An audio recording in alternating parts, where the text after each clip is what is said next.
Welcome to the Undisputed podcast. I'm your host, Joy Taylor. This podcast is the full show from today's episode of Undisputed from start to finish. We've got a busy slate, so Skip, Shannon, let's get to it.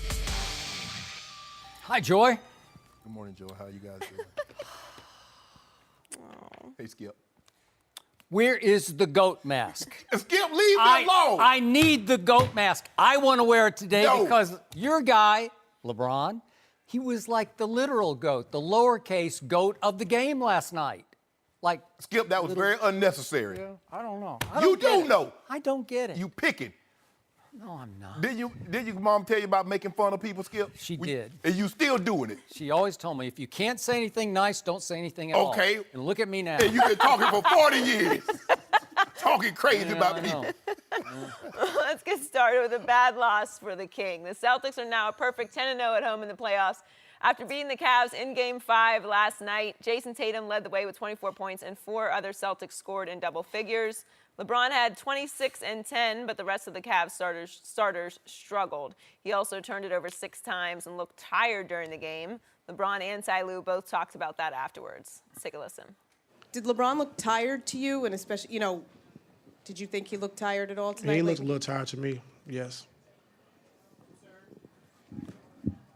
No concerns. You got to be ready to play now. No concerns. I have my moments, but I think everybody at this point is tired or worn down or whatever the case may be. I'm fine. And I didn't mention the fatigue either. One of you guys did. I'm fine. Shannon, what was the biggest reason for the Cavs' loss? Well, the Cavs didn't play well, but they're spearheaded by LeBron, and LeBron didn't play well. LeBron is a pantheon great player. I call him the GOAT, and there's high expectations. I don't make excuses. When I see him out on the court, all I see is 23, and I see James on the back. So the level of expectations that I have for him is to be great. Like he said, everybody's tired. I mean, the most games he's ever played in the season is 100. That was his first year in Miami. He's vastly approaching that. I think he'll be at 90. If he were to finish this out, Skip, he'll be at 100 games. If they go Game 7, he'll be at 100 games.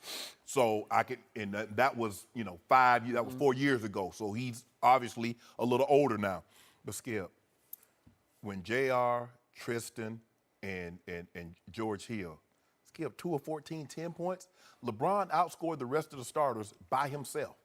That's not good. He looked tired. And I could tell early on, you watch players enough and like tonight's going to be one of those nights. Yep. And LeBron, if I'm not mistaken, 3 times coming out of timeouts, he turned the ball over.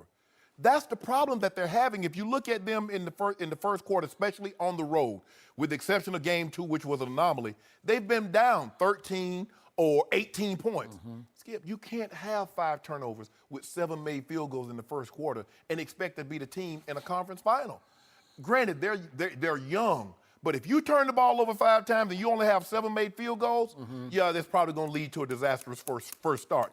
And you can ill afford to fall behind this team because they get that crowd behind them and they play. And I get it. And I heard Bron say, well, we played good defense. No, you played good defense after the first quarter because they made 6 threes in the first quarter. Well, if you may let them make 6 threes and you let them shoot almost 50%, you're probably going to be behind. And then, Skip, late in the ball game, there was a stretch, fourth quarter. Boston went 4 minutes and 4.5 minutes and didn't score a point. And I said, okay, here they come. Cut the lead down. They got the lead, got the lead to 12, and they had 2 great looks. Clarkson missed 2 threes, and then LeBron had back-to-back turnovers. And for all intents and purposes, the Celtics closed the door after that. But LeBron didn't play well. So I'm going to give him 90% of the blame. Although the other starters did not help, but LeBron, he has to be better. And I expect him to be better in Game 6. I'm going on record right now. He's going to have pretty close to 100 points over these next 2 games. 50 or, yeah. Okay. That was way more objective than I thought I was going to get from you to start this No, show. I'm very disappointed in LeBron the way he played last night. I'm very, very disappointed. And yet, your conclusion, I must agree with. He should go off in Game 6, and I think he can go off in Game 7. And I'm still with you. I still believe the Cavaliers will win this series. But I cannot process what happened last night. I just can't make it compute in my brain because I slept on it, and I still don't believe it. I did a Facebook Live after the game, and I talked it. I actually do the Facebook Live just to try to come to grips, so I can hear myself talk for a while and think, okay, that makes sense. Like, let it crystallize in my head, and it still hasn't. Because I'm with you. Your starting backcourt goes 2 for 11. George Hill and JR. And yet, did the Celtics play well last night? Look at their starting backcourt. They go 7 for 30, okay? And I'm talking about Jaylen Brown and Terry Rozier. They go 7. One's, where are we, Jaylen Brown? I'm looking at the fourth quarter. Yeah. One's 4 for 15, one's 3 for 15. Mm-hmm. Well, what would you rather have? Your starting backcourt miss 9 shots or miss 23 shots? They missed 23 shots, those two guys did. That's a lot of misses. Yeah, but he got 25 points between the two of them. Okay, but look, one's 2 for 8 from 3 and one's 1 for 7 from 3. That should mean you can hang in that game. And in the fourth quarter, do you realize there was a stretch of about 6 minutes in which the Celtics once again just couldn't slam the door? They went 1 for 10 over a big fourth quarter stretch. It reminded me of the end of game 2. They don't have Kyrie. They don't have that guy who's that closer who says, nope, I'll take care of this. There's not, Jason Tatum he's a rookie, and he had a big night, but he's growing up fast. He's growing up fast. I got you. I get it, but he's still a rookie.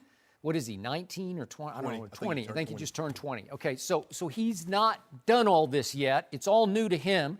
And in the fourth quarter, Boston goes 2 for 12 from 3. And seriously, from my heart, no exaggeration, I thought the King was just going to say, I got this, because they still don't have a single defender who can keep him from the basket. And yet, he ran out of gas. But worse, and I'm not, this isn't 2020 hindsight. This isn't a second guess. I first guessed this because I tweeted right before tip-off, no more getting tired tonight. I just wanted to see LeBron James, the best player on the planet, just force the action from tip, from jump, and just say, Celtics, we put you back in your place in games 3 and 4 in Cleveland, and we have assumed control of this series. As I tweeted after game 4, Cleveland is leading this series 2-2 because it felt like they were in command. Yeah. And yet, right from the start, it looked to me like LeBron was a little lethargic, a little lackadaisical, not really into it, and sometimes just flat out of it. And a couple of times in the first half, he took himself out of the game. Shannon, you got to explain. You're a Pro Football Hall of Famer known for your fitness level as a player. And this is supposed to be, and I'm not even arguing this. This is supposed to be the best conditioned athlete maybe in the world, at least in the NBA. Yeah. Let's give him that. Yeah. And he spends reportedly $1.5 million a year just alone on his fitness regimen, just whatever he personal does, training all around him, all of his apparatuses at home. Yep. And yet he's running out of gas early in these games. He's tired. All we hear is tired. Skip, stop now.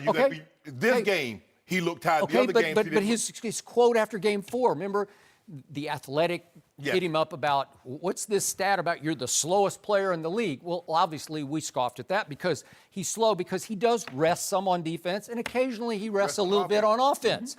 Okay, because he doesn't want to get tired, and his quote after the game was, I'm number 1 in the NBA in getting tired after games. And I'm thinking, you don't need to say that, because, as he said last night, we're all tired at this point.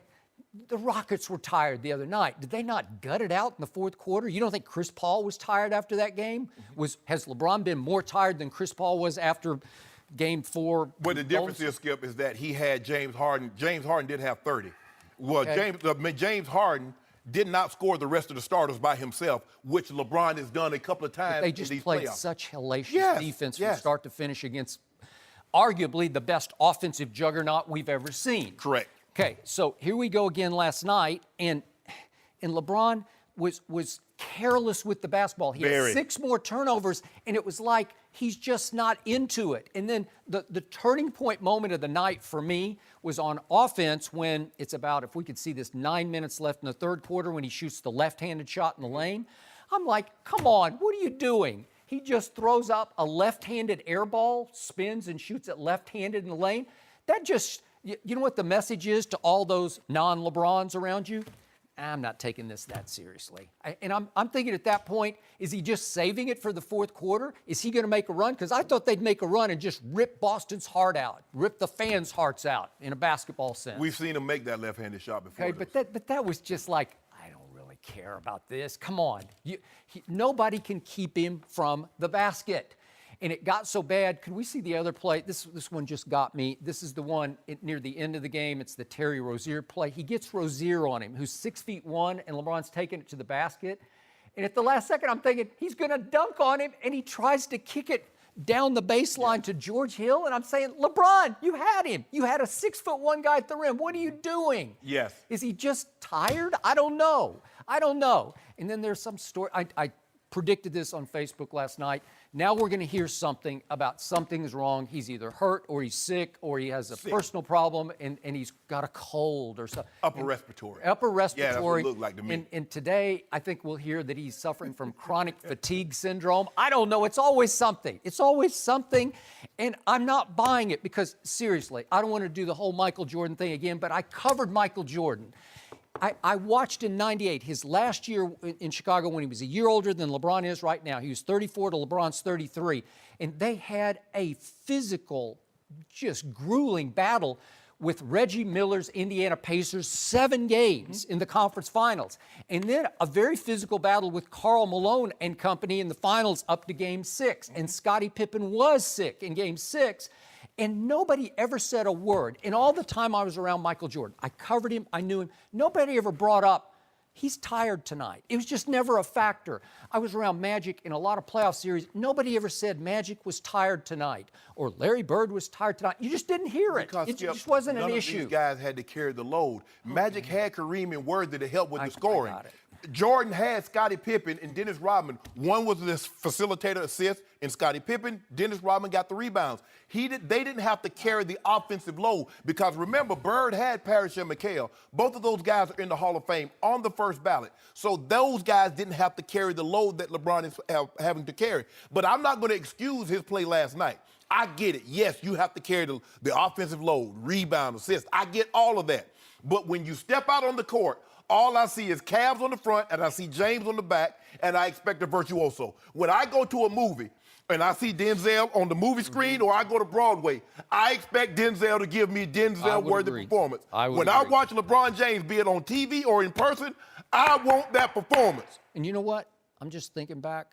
Denzel has never let me down No. one time. I can't remember one time when I thought, oh, he just mailed that in or he took No. it for the money. I don't remember one. No. Same thing with Samuel L. Jackson. When I go to the movie, I saw him in he was Dr. King in a Broadway play. When I watch him, I know what I'm going to get. That's what I expect. That's what I expect from LeBron James. Upper respiratory, whatever. If you can play, when you go out there, I don't care about the bumps and the bruises, Skip. I don't care what it took you to get there because I understand being a former. Was never as great as LeBron, but I understand what it takes for a guy to get out there every single day. I expect more. And I can assure you, Game 6 on Friday night, he will give you more. What you should be worried about, are the Celtics going to give you more? Because, remember, they shot last night a grand total of 36.5% from the field, and you realize that was the worst of all their playoff games? Well, here's the thing, though, Skip, but they had a comfortable lead. They had a 32-19 at the end of the first quarter. So they had already had a nice little lead. It wasn't like the Cavs were shooting 50% from the second to third. They got 2 quarters in which they scored in the teens. Who you think you're going to beat, Skip? This is not 90s basketball where, used to win series 73-68. This is not that kind of basketball. You're not going to score in the teens in 2 quarters and expect to win a game. That's not going to happen. It's not going to happen, but LeBron can't get tired in Game 6 or Game 7. He just can't. LeBron got this.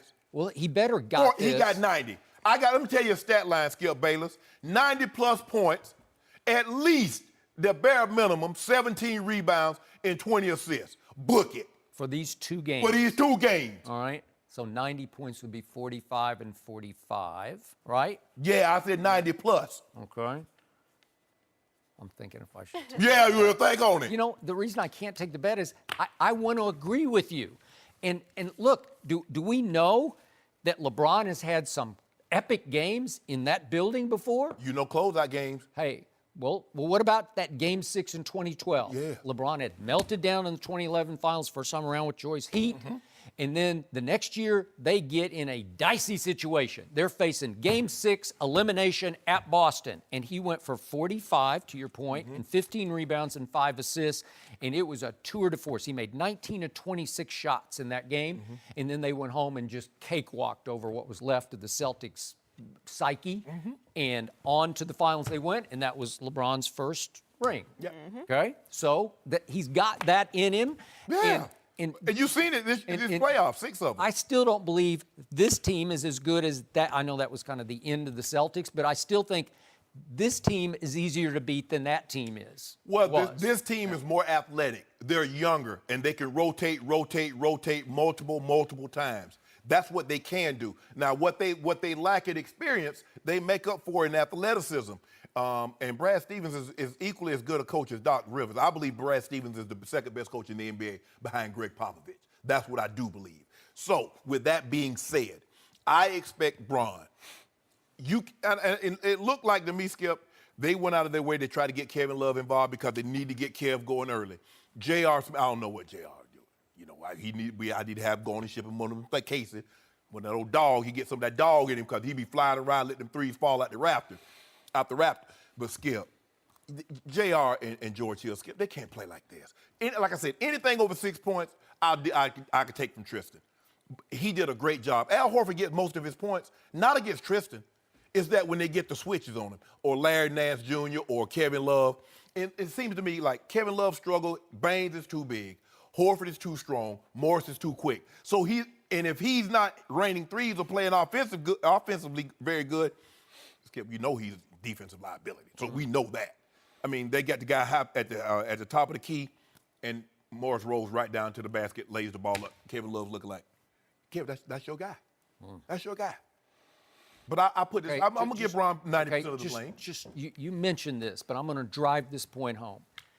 This team goes as LeBron James Yeah, goes. absolutely. And I'm talking about setting the tone. I'm talking about initiating, inspiring. And it comes from tip-off. It's like right away you can see, is he in attack mode on offense? Is he really revved up on defense? Even if he's just roaming on defense, is he attacking and creating havoc and forcing turnovers on defense, which he is still highly capable of doing? I didn't see either one last night. Right away, he hit a three, and I always say this about LeBron. It's always not a good thing when he makes his first three, because then the odds are he's going to just try another one, and he misses his next 5. He goes 1 for 6. He has some good looks, though, Skip. Good looks. But what I love when it really clicks, when he finds the hot streak, is when he's missed a couple and nobody pays much attention. All of a sudden he makes one, and then all of a sudden he goes off. I mean, the thing was he had his jumper going, Skip. He was fading away. He was spotting up. I mean, he was playing.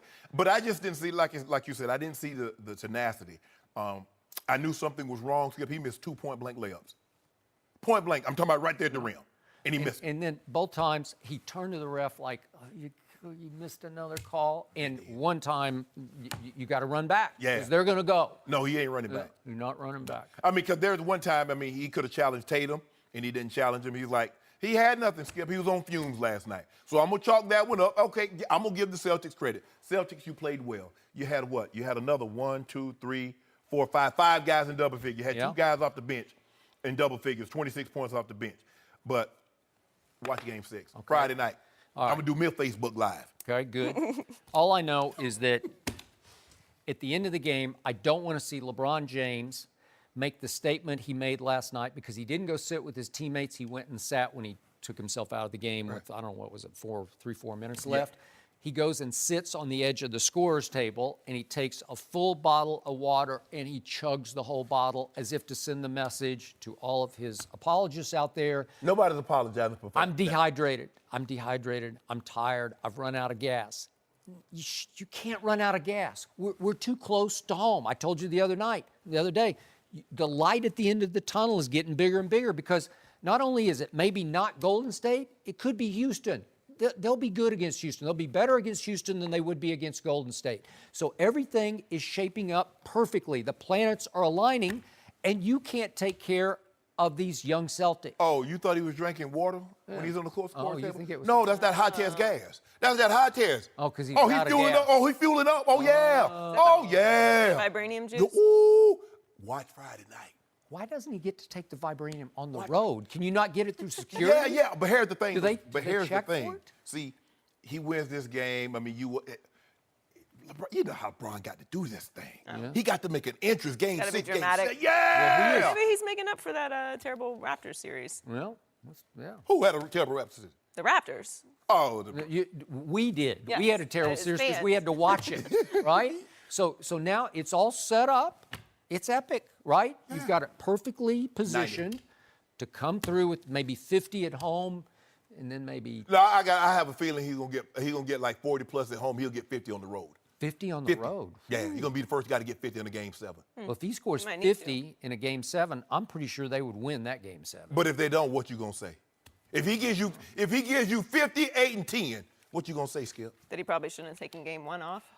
Well, See, there you go. See, Joe, you know what? I'm tired of Joy this pettiness. that is true. That is a true statement. Because the silly lie? me, how wrong was I? I said Cavaliers in 5, and now I'll be lucky in to see 6. Cavaliers in 7. What you mean lucky? Well, I don't know. I know. You recreated the young monster here. You want some Sprite on it? No. I would be betting against myself. I don't want to do that. If you ain't betting against yourself, you're betting against me. No, I look foolish. I'm trying to get my Sprite back. Well, I I'm down realize to that. 9 cases right now. Heading You know this what? aside, we want to see the Cavs in the finals. Yeah, I'm I going. might give you a case back on the Rockets game tonight, but we're going to talk about Let's that. talk about that now. Is tonight a must-win for the Warriors? We'll discuss that next. No mercy. Hey guys, it's Joy Taylor. Before the show moves along, I wanted to talk to you about Buffalo Wild Wings. This time of year brings us 2 things, graduations and Father's Day, and the gifts that go along with them. Before you buy Dad another tie or that grad a balloon that will probably float away, ask yourself this. Does my dad or grad like wings or sports, or better yet, both? If the answer is yes, then get them a Buffalo Wild Wings gift card. Right now, if you purchase $30 worth or more in-store or online, they'll give you a $5 bonus to keep for yourself. That's a gift that gives back. How generous of you. Buffalo Wild Wings, wings, beer, sports. Terms and conditions apply. Now back to the show. No mercy.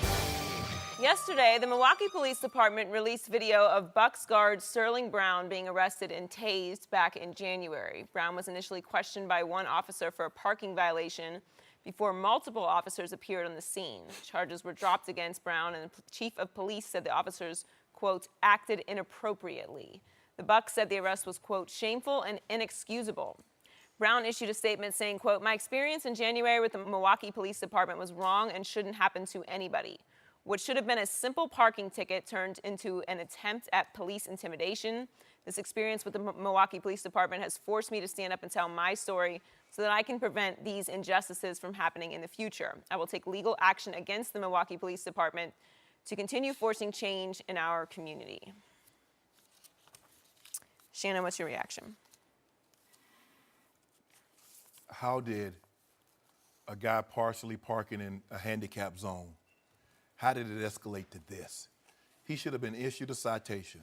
What is it, parking in a illegally parking in a handicap space, $500, $1,000?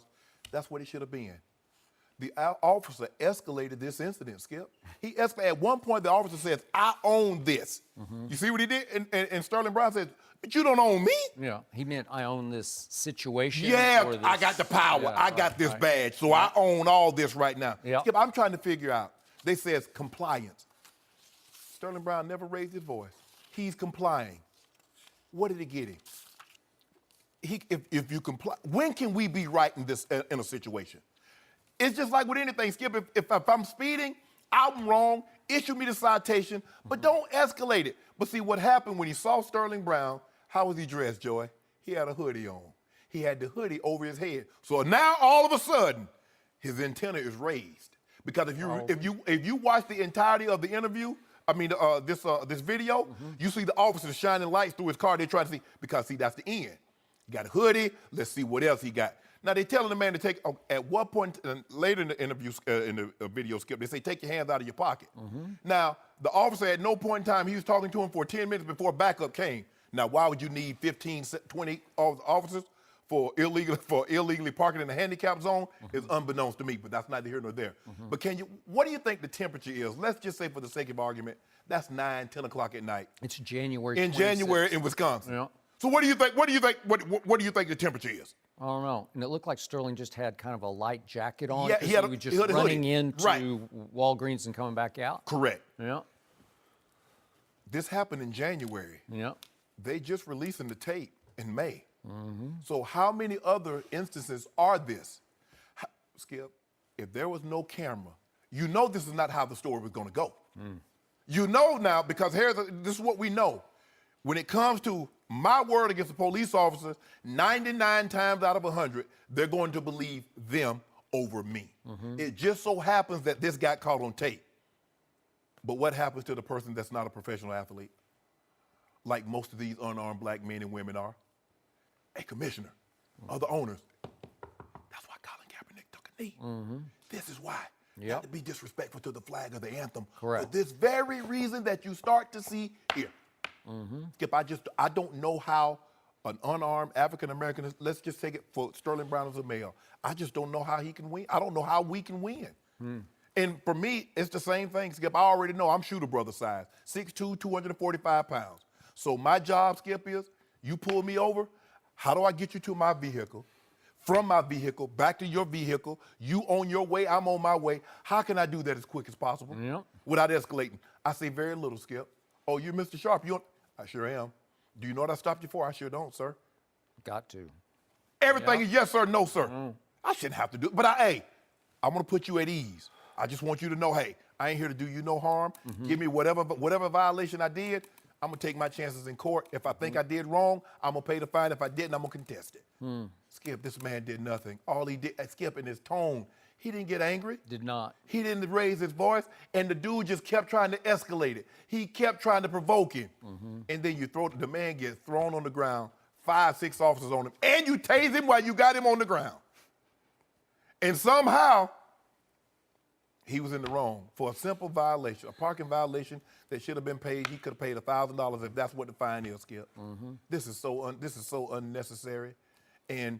But guess what? It's an isolated incident. Now, I'm not surprised this happened in Milwaukee because Milwaukee has a history. They do. If you don't believe me, just Google it and look at your history. This goes back to the 60s in Milwaukee. So this happened in 2018 in Milwaukee. Don't think that this is some little this is not a major city. Milwaukee has a history of this, Skip. But Skip, this is so shameful. And I'm so tired of, man, when police officers do something good, Skip. It's like when you were a reporter. And I'm like, Skip, why you never reported? Why you never write anything when I catch the ball? All you write is when I drop it. Because, Shannon, you're supposed to catch the ball. Police officers, you're supposed to do good. You take an oath to protect and serve. I'm not going to pat you on the back for doing your job. Nope. You're not supposed to be demeaning and try to escalate a situation. So if you do a good job, if you walk an elderly lady across the street, or if you deliver a baby, or you get gas, take someone to get gas, that's what you should do. You don't get credit for doing your job.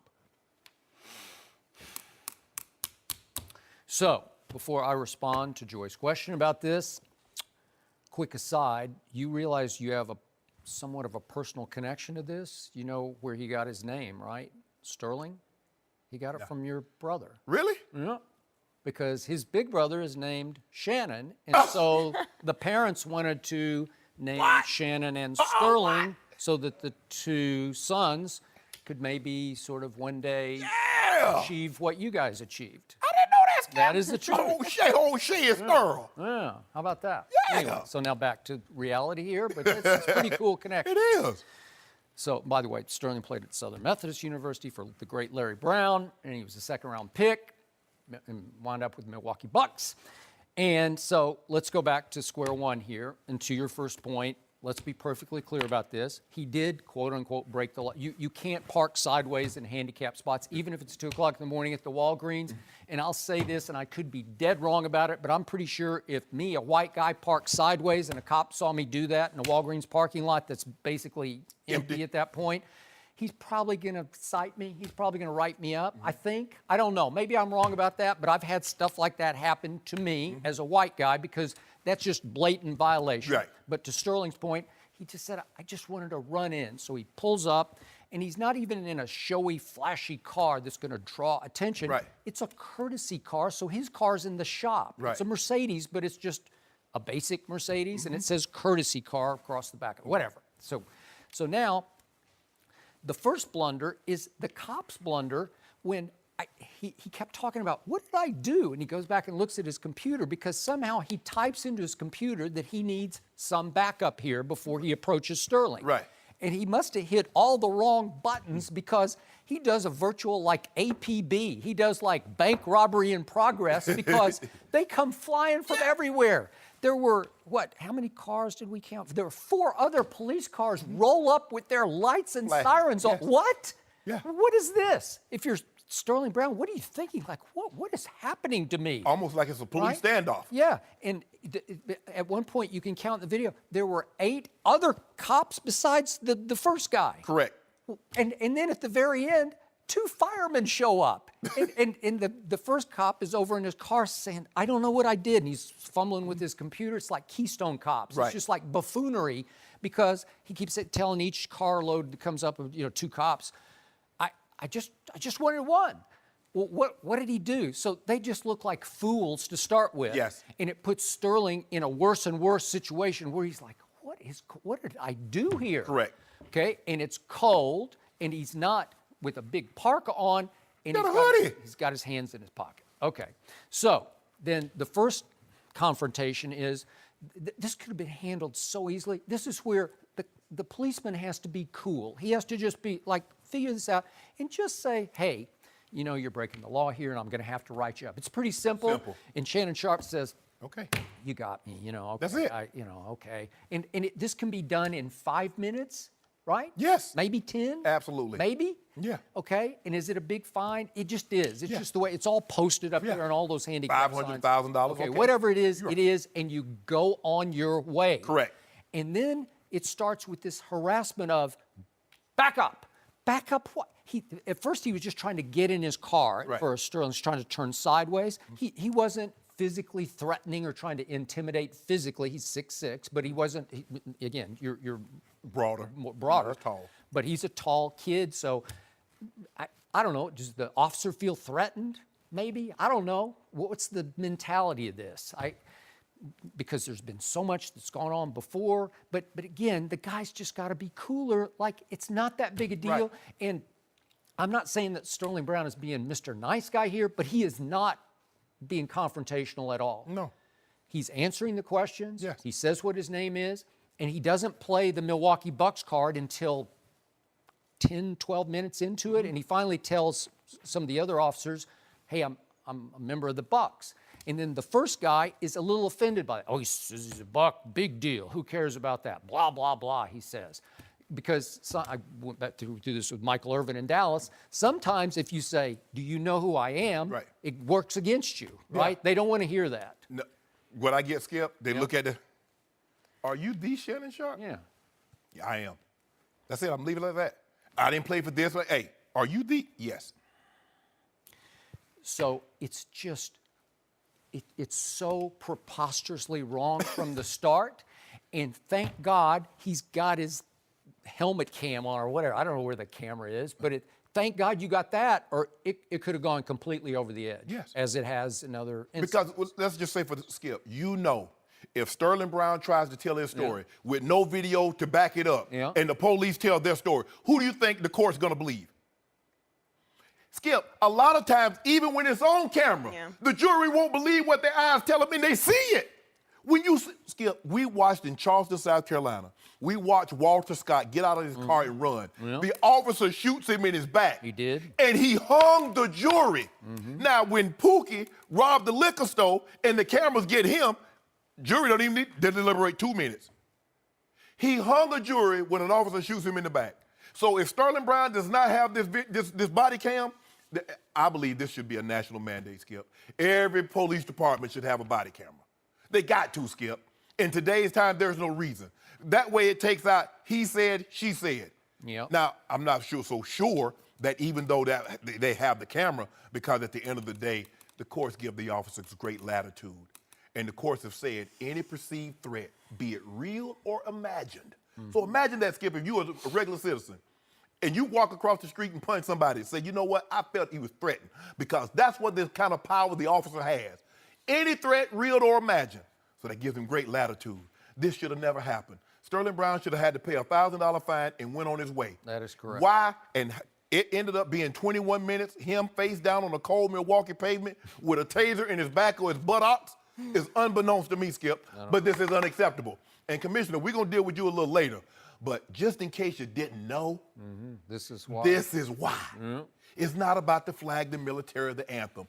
This is why these guys are taking a knee or raising their fist or speaking out. So if I can see any silver lining here, it's that Sterling Brown at least survived this. Yes. I'm not pleased that he got tasered, because that's not a fun thing to go through, No. as you know. But at least he lived to tell. Yeah. He lived to sue.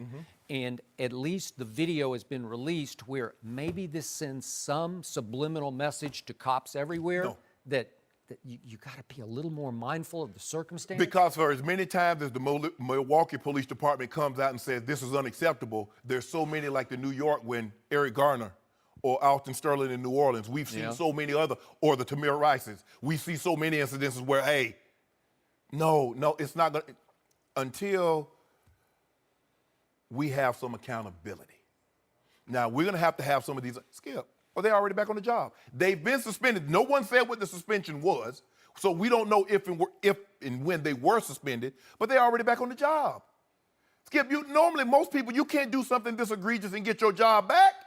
Like the guy who was yelling taser, taser, taser, who initiated and administered the taser, to me, he should have lost his job, but that's just me. Yeah. Everybody can't be a police officer. Skip, if you got a temper, that's not the job for you.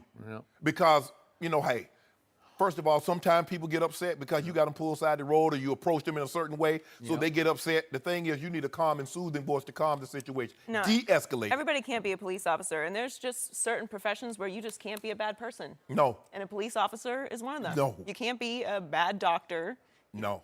Because you have people's lives in your hands. Right. You can't be a bad doctor. You can't be a bad police officer. It's just, you just can't. I don't want to hear about there's some good and some bad anymore. No. I'm over that. I'm tired of black men being targets and being treated like threats. If you're afraid of the people you police, you should not be an officer of the law. Right. It's disgusting. It's disheartening. It's offensive. I'm so grateful that they have a video of this for Sterling Brown's sake and that he did survive, but I'm tired of it. And what a coincidence that this video gets released on the very day that the NFL owners send the message that they sent. Skip, and kudos to the Milwaukee Bucks.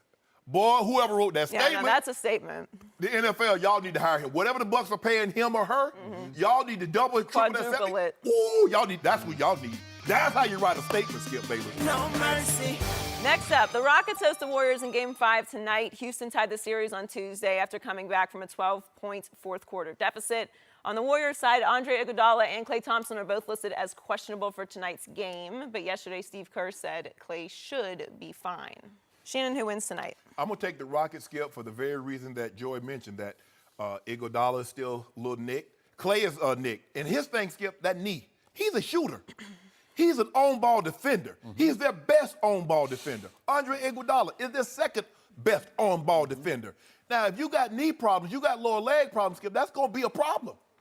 But what gives me more confidence that the Rockets can win is that how they won Game 4. You're down 12 early in the first quarter, but it was that 12-point deficit that you overcame in the fourth quarter that left me most impressive, because there are very few times the way this team has been constructed in the playoffs, if they got you down by 12 and you're in the fourth quarter, you end up getting beat by 20. That's what normally happens. And they don't normally lose at home in the playoffs, Skip. They don't normally, especially since they got KD.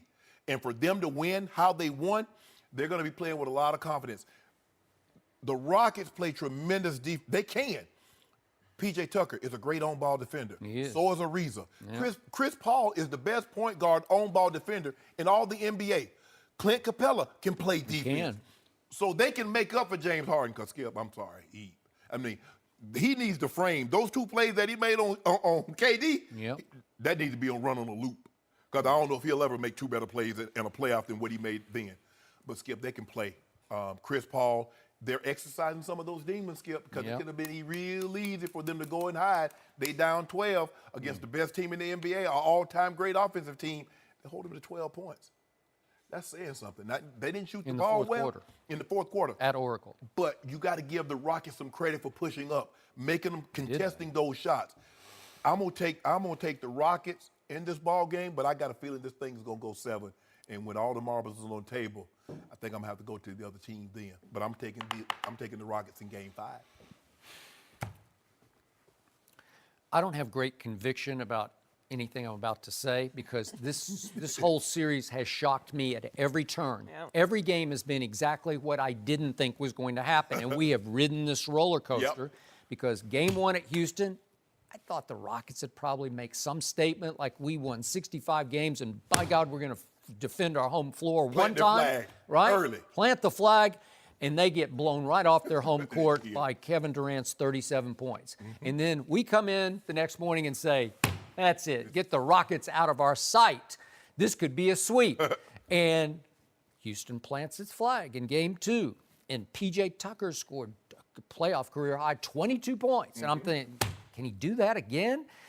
And yet we're all thinking, Rockets they're back in this, right? And they go to Oracle, and they lose by 41 points in Game 3. 41? Are you kidding me? And it looks like a mismatch, and we say, get the Rockets out of our sight. They're done in 5 games, right? Yep.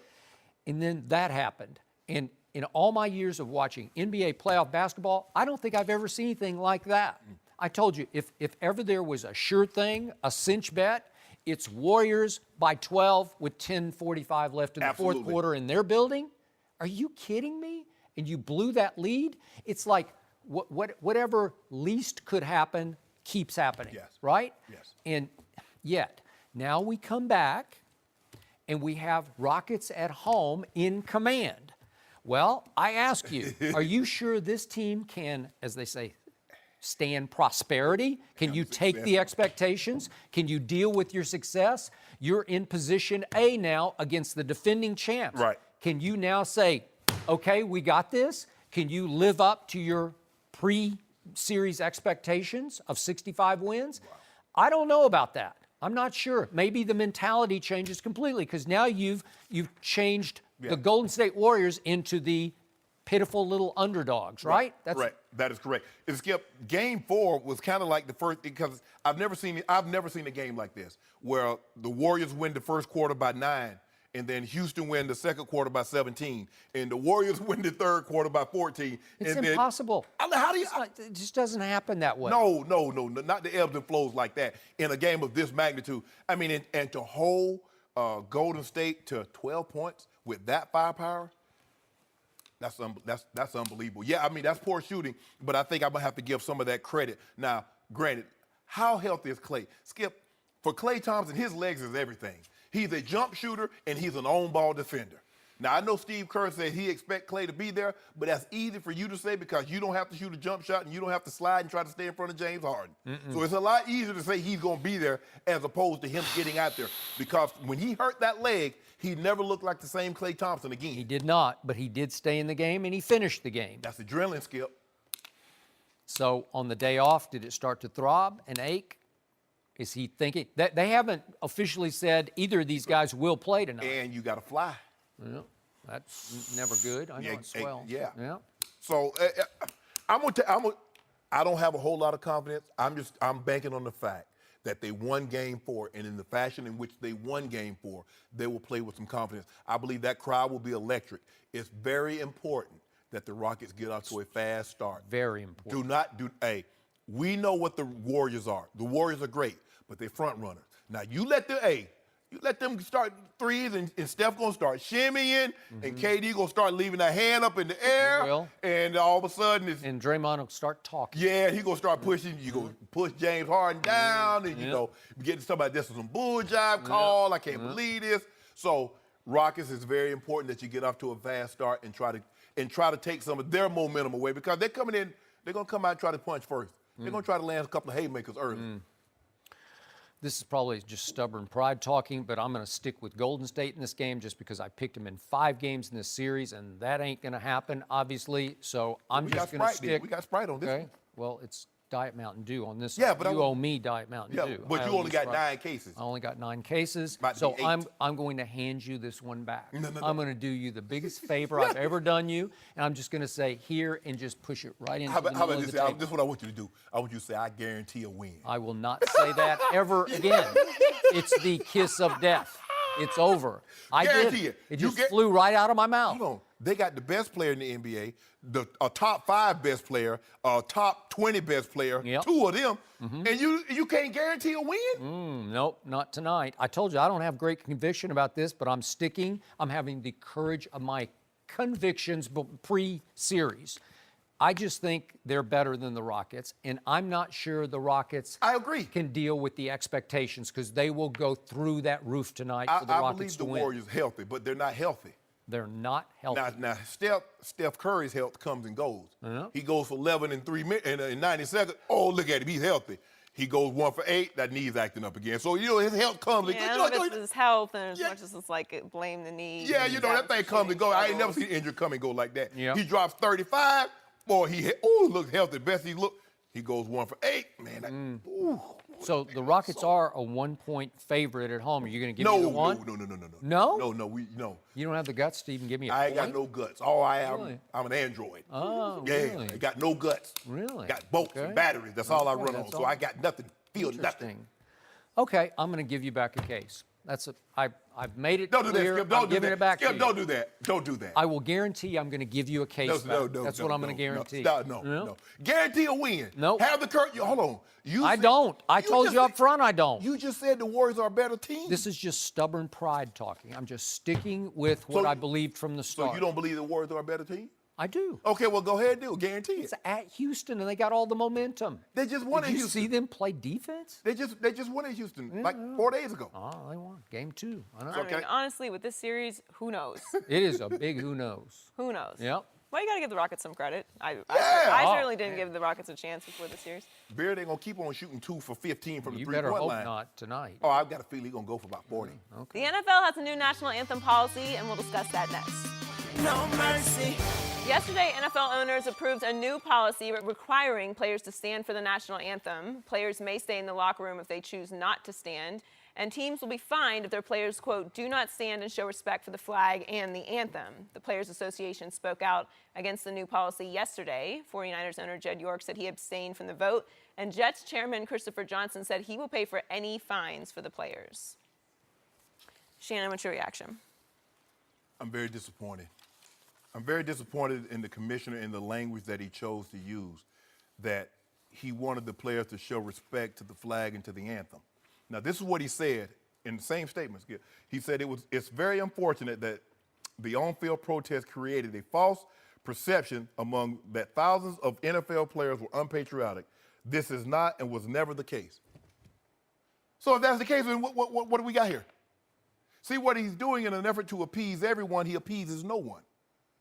Skip, this makes no sense.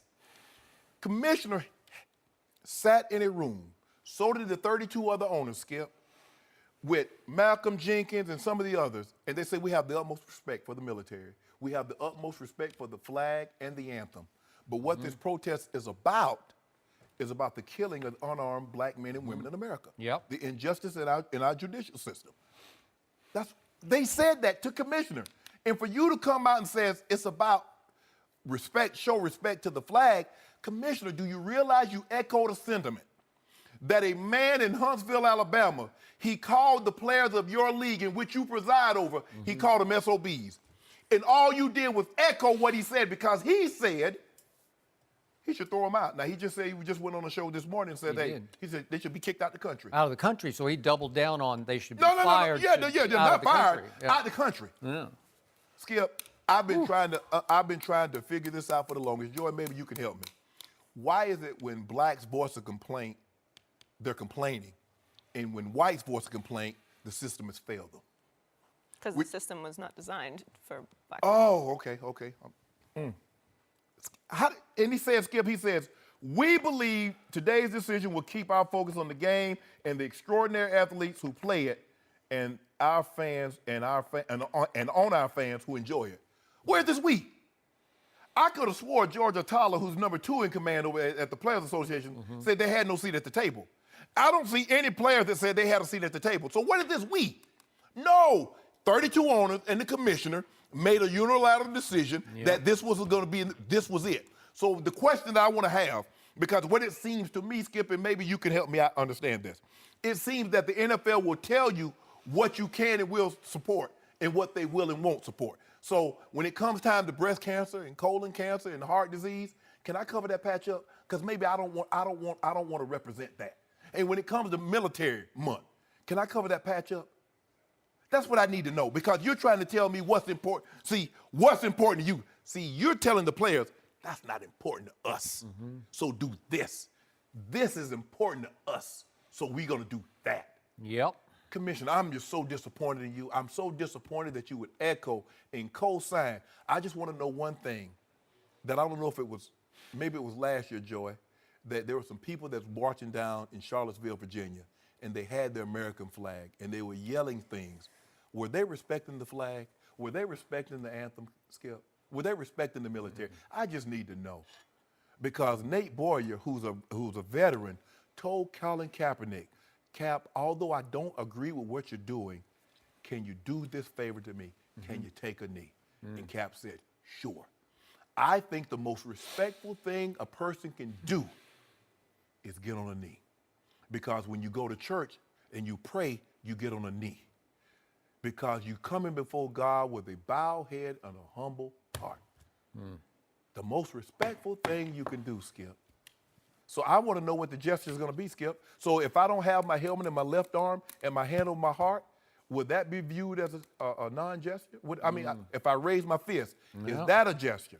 I just need you to. We're about to find out about that. Yeah, so I just need to know what these gestures are. Yeah. Do I have to Skip? Do I have to turn and face the flag? If I have my head, what if I have my head down? Would that be viewed as a gesture that's not showing respect? Because you left it real.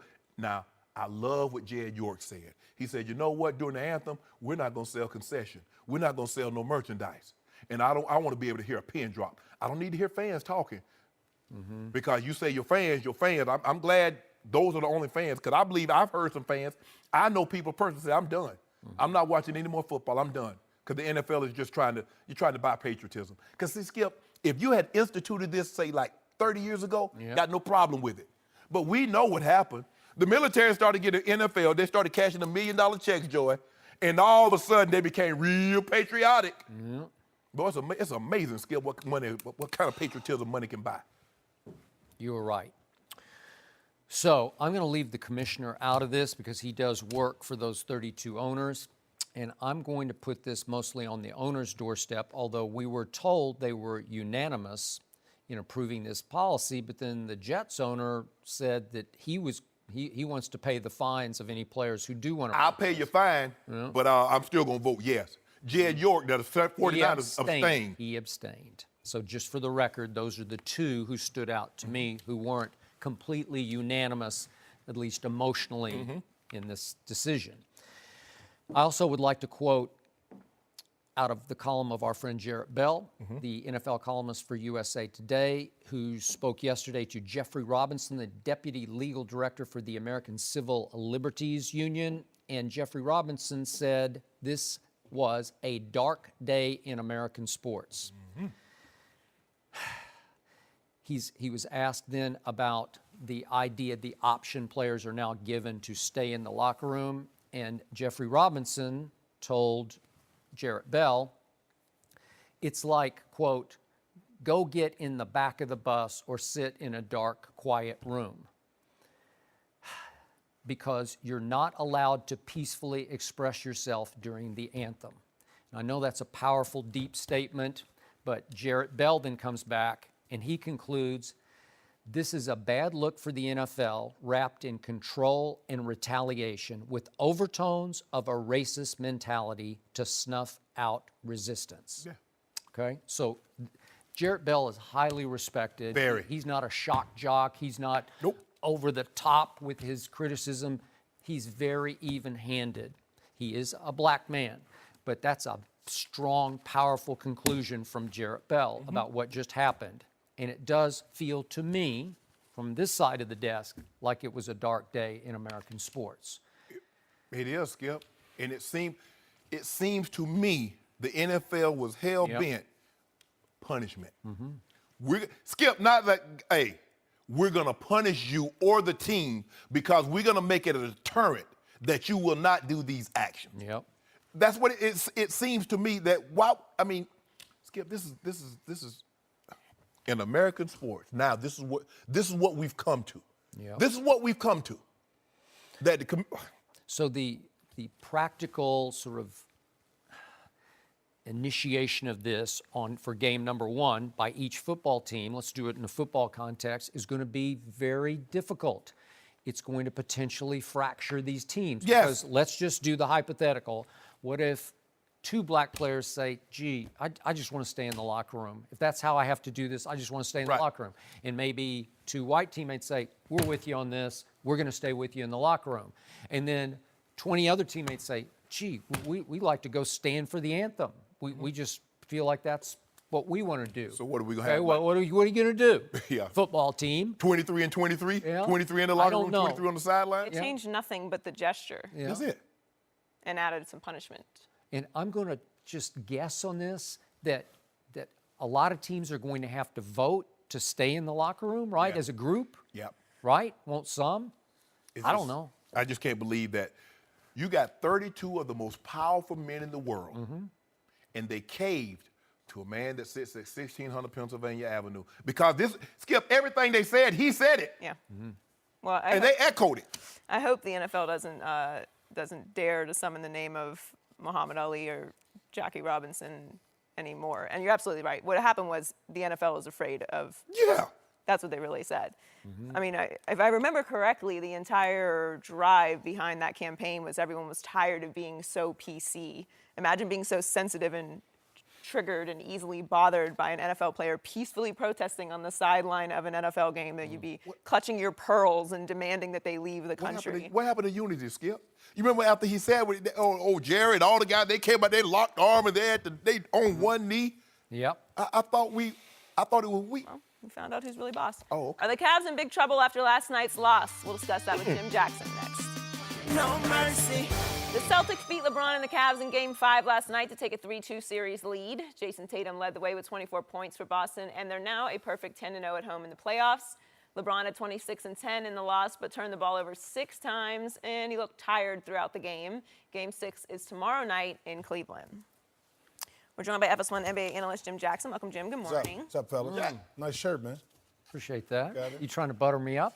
For what? 'Cause I'm You didn't about want to bet me last time, I did. so I'm fine. Who would have won that bet? I don't know. Oh, it I wasn't a don't- bet, so I don't. I you forgot didn't all keep about track? it. I don't want it. Yeah. How much trouble are the Cavs in, Jim? Well, they've been in trouble. I mean, but I guess the issue is, I think, it's 2 things for me. One, I'm excited the fact that this is a competitive series. For the last couple of years, even with Golden State, there's always been, okay, or are they going to sweep a series? Can we get any kind of entry? Well, we got it right now. Right. You know, with the Celtics.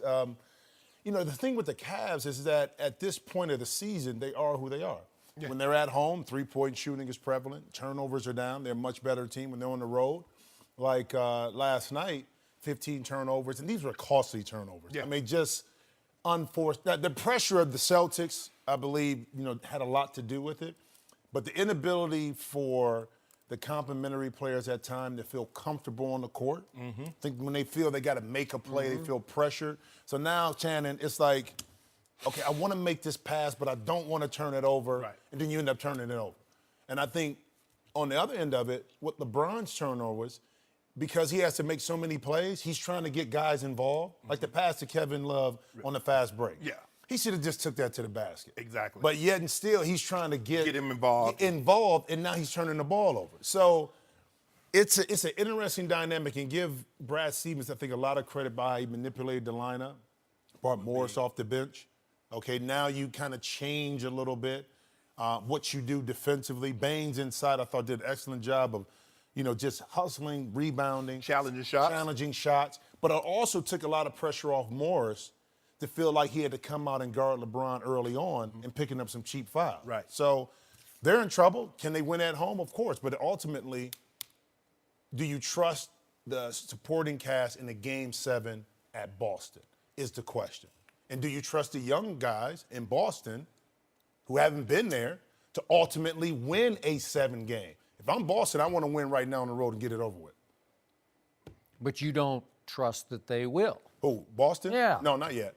Okay. No, I think it'll go to Game 7. And I want to put my trust. I do. I really want to put my trust in LeBron James. Yeah. In a Game 7. I really do. Sure. Just because he's been there and done that. he has. You know, and I think a telltale sign would be how they play. I think defensively and what adjustments they make at home. To me, but I got to trust King James in Game 7. LeBron, I trust. I ain't worried. I ain't worried. As in God. Trust him. I don't know. I said LeBron, I trust. Okay. Yeah. Yeah. I mean, Okay. it's like L.A. You live in L.A., the weather's going to be great. You're going to get somewhere between 72 and 82 at least 300 days a year. Sometimes a little warmer, sometimes a little cooler. But it's going to be sunny out. My boys love it. Tonka had his head out the window yesterday like, Dad, I ain't never going back to Atlanta. I said, I got you, bro. I got you. I know the Look, feeling. George Hill, he averages 13 points a game in the wins. He averaged 5 points a game in the losses. JR, he averages 10 in the wins. He averaged 2 points in the losses. 2 points, Skip. That's what he got. So what am I supposed to do with that, Skip? What am I supposed to do with that? And you keep telling me, oh, he has help. You telling me LeBron doesn't have any help? Yep. I'm telling you that. That's help. Well, if that's his help, don't give him no more. Don't give him no more. If that's his help right there, he don't need no help like that. He needs some more kind of help. Because, Skip, you and I both know the likelihood of LeBron being able, you can't have one player outscoring all the rest of your starters. You're not going to win a game like that. But I tell you what, I done told you, you keep picking, see your head hard, Skip. You stubborn. If I didn't know better, I swear you was born. Were you born in April? No. Because you remind me of a Taurus. Your head hard. December. Well, you got some Taurus tendencies in you No, I because your don't. head hard. You keep betting against Bron. I told him Bron gonna have these next 2 games. His stat line gonna be something like 90, Joy, 17, have I been 20. betting against? I've been betting Yeah. for him. No. And he's been letting me down He ain't again gonna let you down and again and He ain't again. gonna let you down. And by the way, speaking of help, you know, poor Jason Tatum needs some more help. That's who needs help. Oh, because- come look, on. look at Poor Jason yeah, Tatum. Come on. well, look come what on. happened to the starting What? backcourt of the Boston Celtics last night. One, Jaylen Brown shot 4 for 15, and Terry Rozier 3 for 15, But Marcus 2 for Smart, 8 and 1 for 7. But Marcus Smart played more minutes than both of them, so look what he got. I don't know, but that's 23 missed shots between the 2 starting guards for the Boston Celtics. Your starting guards missed a total of 9 shots. I think I'd take 9 over 23. That's because he only took 11. That's the only reason. All right. If they'd have took more, they'd have missed more. So the Boston Celtics last night shot the worst they've shot in these whole playoffs, 36.5%. And in fact, it was the 3rd worst shooting performance of any Celtics playoff game over the last 35 years. That's how poorly they shot the ball. And in the 4th quarter, they shot 31 point, what is it? So 30, let's give them 32% in the 4th quarter. They were 2 for 12 from 3 in the 4th quarter. And I'm beating on my desk at home saying, King, it's open. They're just saying, here, silver platter, take this game, King, because they don't have Kyrie, they don't have a closer. And once again, he ran out of gas. And I asked this former professional athlete who's in the Hall of Fame across from me to please explain this to me. So I'm going to ask this former professional athlete who played 14 years in the NBA and played through the back half of the Michael Jordan era in Chicago, all the way up through 1998 in Chicago, when at age 34, a year older than LeBron, Michael Jordan made first-team all-defense that year, and in Game 6, after a grueling 7-game series against the Indiana Pacers in the conference finals, remember that, Reggie and company? Game 6 at Utah versus Karl Malone and John Stockton, Michael played 44 minutes and scored 45 points and had 4 steals. He just took over on both ends of the floor. And Jim, not once in all my time covering Michael Jeffrey Jordan in Chicago did I ever hear about he's tired. He just didn't get tired. To him, Jack. Talk to him, never, Jack. never. Tell him what's going on, Jack. Yeah. Talk to him. What the difference, but you can't compare the two, Sid, because the pace of play is different, the errors are different. What he was asked to do is totally different than what the Cavs are asking LeBron to do. You got to keep in mind, this is the culmination of all years, not just the playoffs. Because LeBron has been asked to carry this team the whole time. So at some point, if you burn that engine, the engine go knock back. Sometimes it's go stutter a little bit. That doesn't mean it's go give out, but it's going to give you some issues. And that's what we see with LeBron here, because I think it's the mental fatigue, too, as well. You Now can see, that I would buy. yeah, you can I'll see it. You agree can with see that. it in his passes and what he's trying to do. Because a lot of times he was trying to get it to his guys and he didn't have that zip on it, and then he gets upset. sometimes he's just flat out I'm careless. going to say this though, but with that comes a responsibility, because LeBron at times, Shannon, you got to understand this too, puts his team in tough defensive situations. Yeah. Because when he turns it over, he laments in the half court, Or and he now complains. And on the other end, now it's a 3-on-2 or 5-on-4, whatever it is. Yeah. So part of that is his issue too. Yes. You know what I mean? I totally agree. No question about it. Now, but Skip too. And I looked at this. We were watching the game. We had our cigars, watching the game last night. Yeah. And I call you boy over. No, I ain't calling my boy because I ain't want to smoke. I want them Hebrews. I had them clean in my for that. backyard. You too clean for that. That's what he on. Them Hebrews. Yeah, the cohibas, that's what it is. Cigars. So, but what I was looking at the shooting percentage, and all the times you could be skewed a little bit because they were able. Boston were able to get to the free throw line, 21 for 23. Yeah. They made 4 more three-pointers, but also they were able to convert those 15 turnovers into 15 points. So you make up for lack of 2-point shooting by getting to the free throw line and converting, but then also being able to turn those turnovers into points. And that's what the good teams do.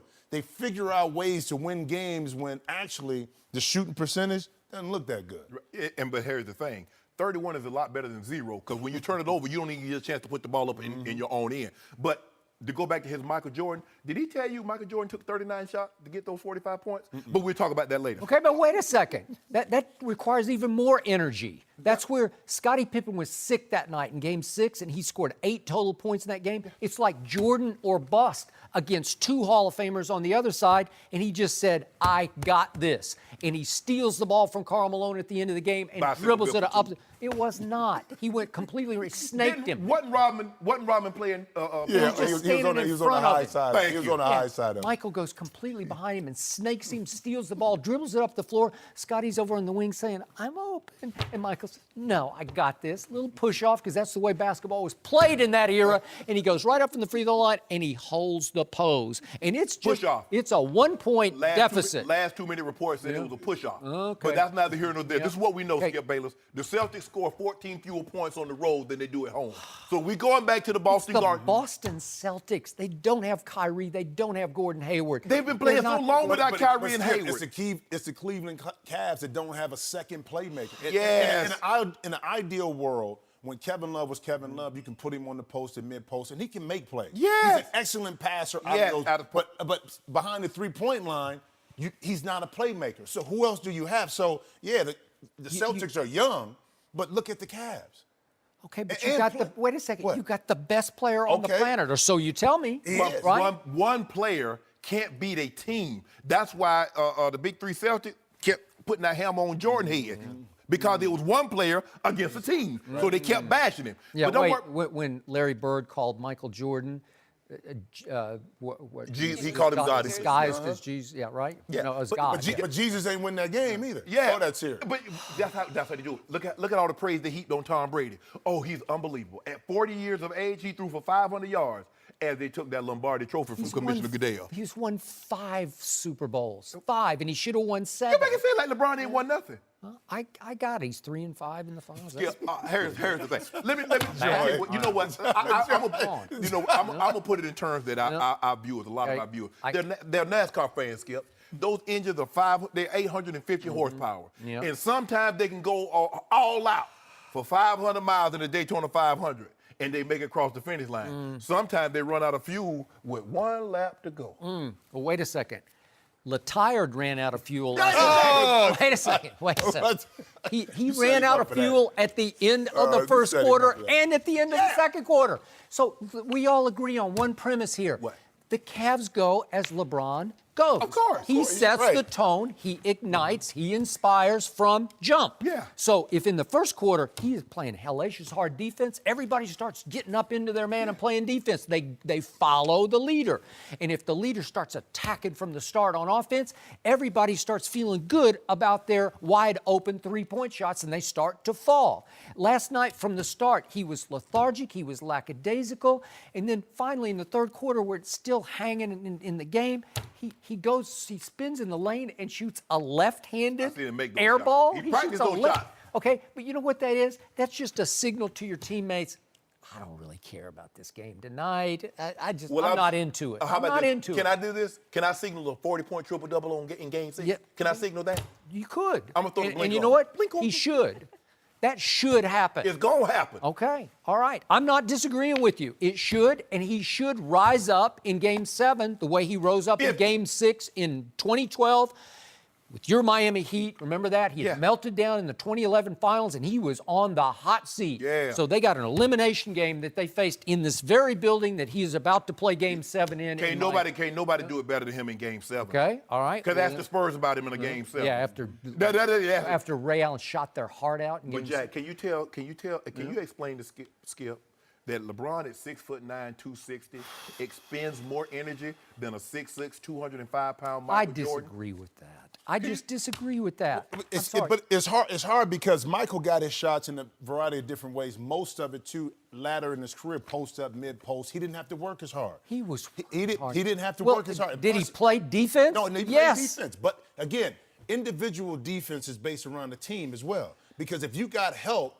now you can get up in your man a little bit more. But again, Scotty, Hart, well, yeah, Rodman. Rodman. It's a total difference. Comparing the two is totally was different. the spirit. And He was I the still think Michael Jordan's the best, but it's totally two different comparisons. You can't compare the two. Okay, do you realize 6 times in the postseason Michael Jordan led in usage rate, meaning the ball was in his hands the most? LeBron's only done that 1 time. So don't tell me he's carrying the heaviest load. He wasn't. But Skip, how many times has LeBron led his team in points and assists, in points and rebounds, more than any other player? Skip, that's all I'm saying. The responsibility that he has, no other franchise player has ever had that. Because Bird had McHale and Parrish. Magic had Worthy and Kareem, Jamal Wilkes.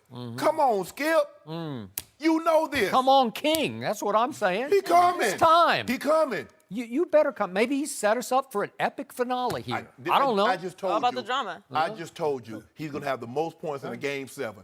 50. All right. A 50 You know piece. what? I wouldn't be shocked by that.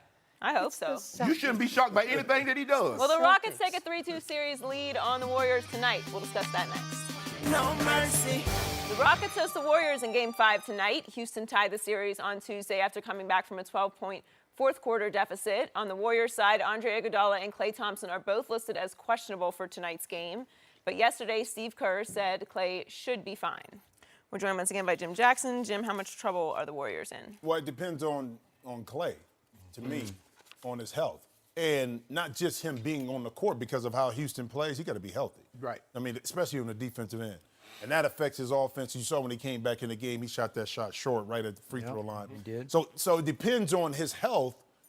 I'm not worried about Golden State from this perspective, is that, just looking back at their postseason, they're 3-0 coming off a loss, okay? Especially when Steph and Durant is in there. Their ability to bounce back after a defeat. I don't think they'll go where it's only have 14 assists and 16 turnovers. Yeah. I mean, that's just not in their DNA. And not only making 9 3-pointers, but you got to give Houston credit for that. I mean, defensively, we always question, could the Rockets lock up? Right. And at the end of the game, and I'm going to give this to Jeff Besdelic, the assistant coach for the Rockets, for changing the mindset of the Rockets. I mean, Mike D'Antoni's best move was probably going to get him as a defensive coach in situations like this when you need somebody to step up. But I picked the Warriors in 6. I'm going to stay with that pick, that they go into Houston and get this game and they win it at home. That's what for me, it's just, I think the challenge for this Golden State team is, can they lock in and stay engaged? And I think they can do that on the road. And you can see that in Game 2 when they lost that first game and they came back. They were a totally different team after losing. I think they're in some trouble for the very reasons that you mentioned. They don't know if they're going to have Iggy back, Andre Iguodala, Klay Thompson, and he needs his legs. He's a jump shooter and he's an on-ball defender. They need somebody, because if Iggy and Klay's out, who are they going to put on James Harden? So, but these guys, they believe, Skip, they took their best punch. They took Golden State's best punch at home in Oracle, and they survived it. Down 12 with 10:45 to go. Most teams, They took 2 punches, Yeah, really, they did. and survived it. and Tucker and Ariza and Capella and CP3, they can defend. And they can make up for a lot of James Harden because we know he ain't. But how about the 2 big steals he had, though? How about I just said, I told Skip earlier, he need to put that on the loop. Because I don't know if he'll ever have 2 bigger plays in his life because those are some big-time plays. I just believe that after the way they won Game 4, they come in with confidence, but they know they got to get up to a fast start because Golden State's coming. Golden State's coming. And the thing is, another thing about Golden State, Skip, they have these games now. They get real sloppy with the ball. Big time. You know, they try to make all these fancy passes. Steph will throw it behind his back. And you remember in the championship, in the Game 7, Skip, he went behind his back, left out of bounds. Just do it in the third row. So they do Like get what? They do get sloppy sometimes with the basketball and put themselves in harm's way. I like the Rockets tonight. All I know for sure about tonight is I think we are going to find out what Golden State is really made of. This Golden State, and I get you, whether Clay can play, he can play, those are pretty big deals. But in the end, Kevin Durant, by his standards, had a bad game the other night. He had 27 and 12, but you know what happened in the fourth quarter? And he blew it at the end with the ball in his hand, and he knew he blew it, and he's had to sleep on that. And I know that Steph had the outburst in the third quarter that he is highly capable of having, and then he stunk up the fourth quarter. Should have been 1 for 9, but the last shot didn't count. So 1 for 9, really? And 0 for 6 from 3? That's not two-time MVP caliber playoff level performance. So I think you can check this team's oil tonight, and you point out, they bounce back. Do they bounce back? Because they got bullied in the fourth quarter. They got footballed. They got physically whipped on offense, that they got pushed completely out of their sets on offense, which is why Steve Kerr, I think, just said, I'm not going to call time. Kevin's got the ball in his hand. If we call time, they're going to get to set. You know, they're going to get to set up their half-court defense, and they just been pushing us out of everything we try to run. And he was just hoping somebody could create something helter-skelter on the fly, and the Rockets got back and camped and said, nope, you can't come in here, Kevin. And he should have pulled up and shot it from 18 or 20 feet.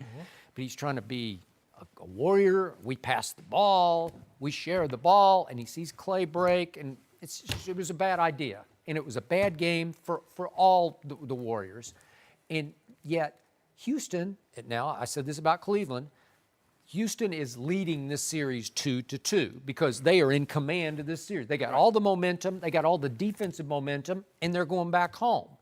My issue that I told you earlier in the show is that every time I've expected the Rockets to do something, they have failed to do something because I thought they'd make a statement in Game 1, and the Warriors made a statement at Houston and won going away, and Kevin Durant had 37. And then in Game 2, I thought Houston was finished, man. I thought they were going to get swept. And they won 127-105. And then we go back to Roracle, and I think, okay, now Houston's back. They got their legs underneath them. They got their psyche back. And I think they'll play them a tight game. They lost by 41 points. Really? And then get them out of my sight. I'm done with them.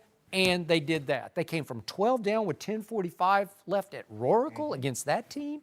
That's the wildest finish I've ever seen in an NBA game. Like the most improbable, unpredictable, impossible finish. For them to come back, how much would you have bet if I'd called you at that moment and said, they're up 12. You got Houston? No, you don't got Houston, right? Okay, so now all the pressure and expectation to me goes back to the home team. Now I expect the Rockets to play well, which is why I'm going to stick with Golden State because it seems like the Rockets can't live up to those kind of expectations. Well, it's two kind of pressures, though, because you got to think about it. It's a pressure on Golden State. As a championship team, everybody expects them to be back in the championship. They're supposed to be back in and win it, especially with the East being a little bit weaker. So that's that pressure. But there's also kind of this pressure we're seeing, too, because of Chris Paul and James Harden. Okay, can they finally break through? It's not the same amount nationally, but it's still there internally. They feel it. Okay, a game like this is a statement game for those two players in particular that have to play well. Hey, if they win this game, and then all they need is one of the last two. All they need is one. But championship teams figure out ways to go through it. And again, I'm intrigued by it because I want to see Golden State be pushed. I want to see how they lock in when they have to win a game, which is great for me, which is great for basketball. So we're going to see tonight at the beginning, and what I'm particularly going to look at is defensively for Golden State.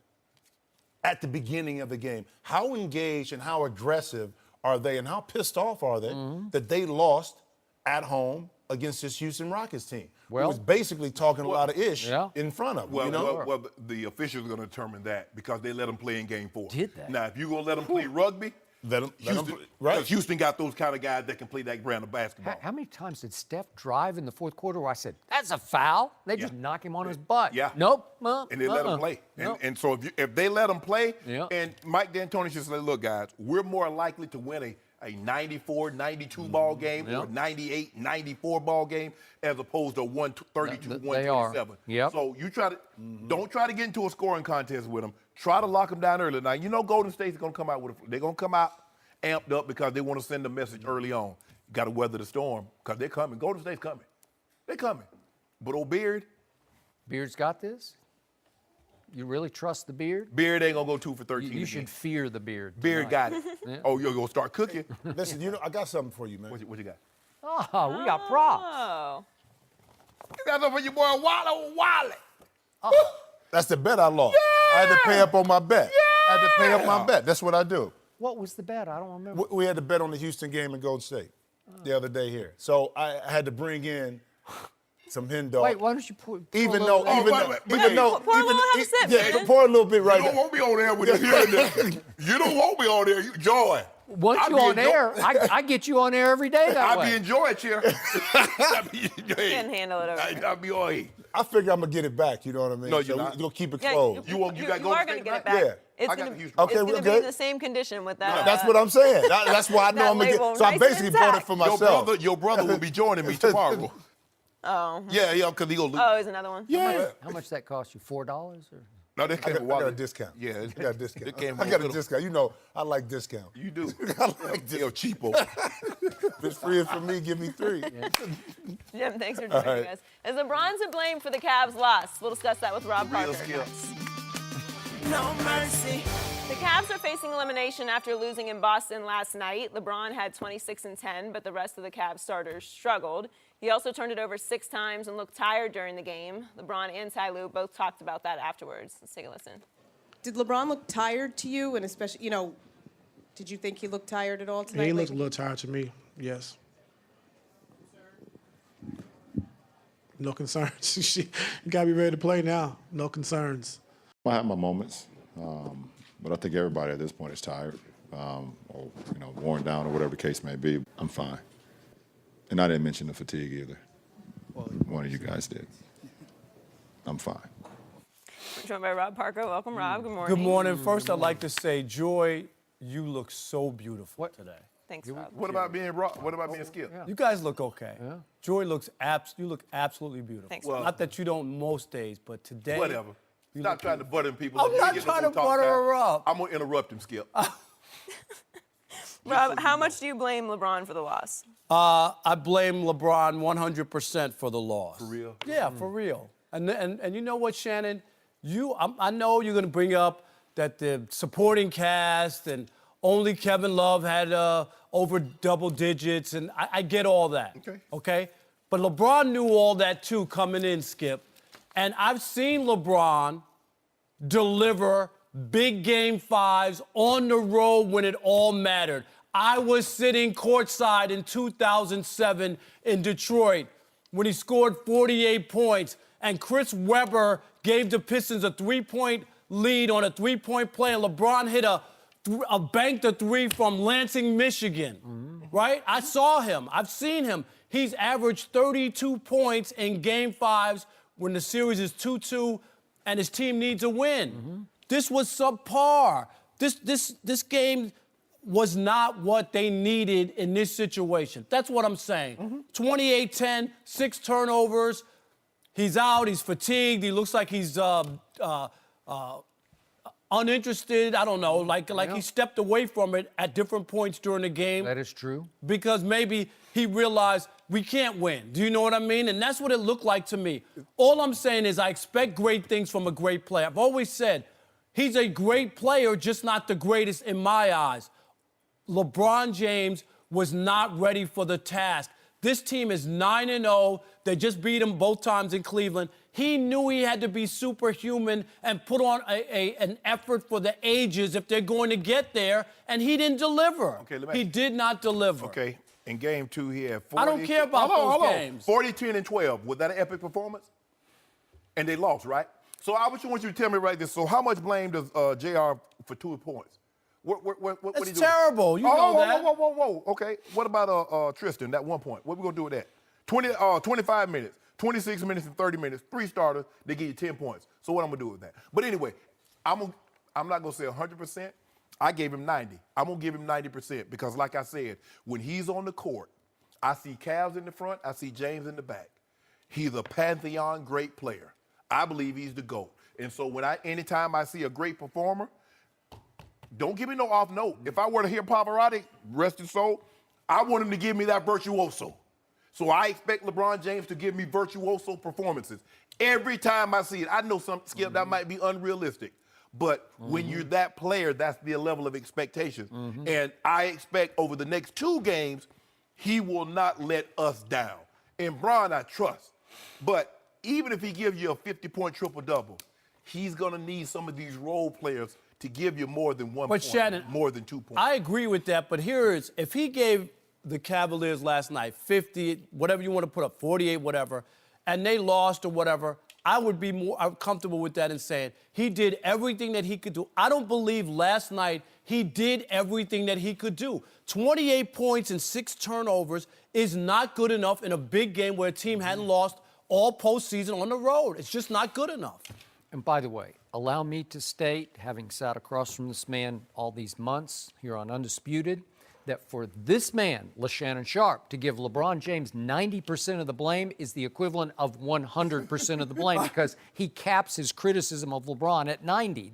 You just couldn't emotionally go over the edge into 91. I almost passed out when you said 90. 90? Because I got to give that other 10% to the other 10 guys that played.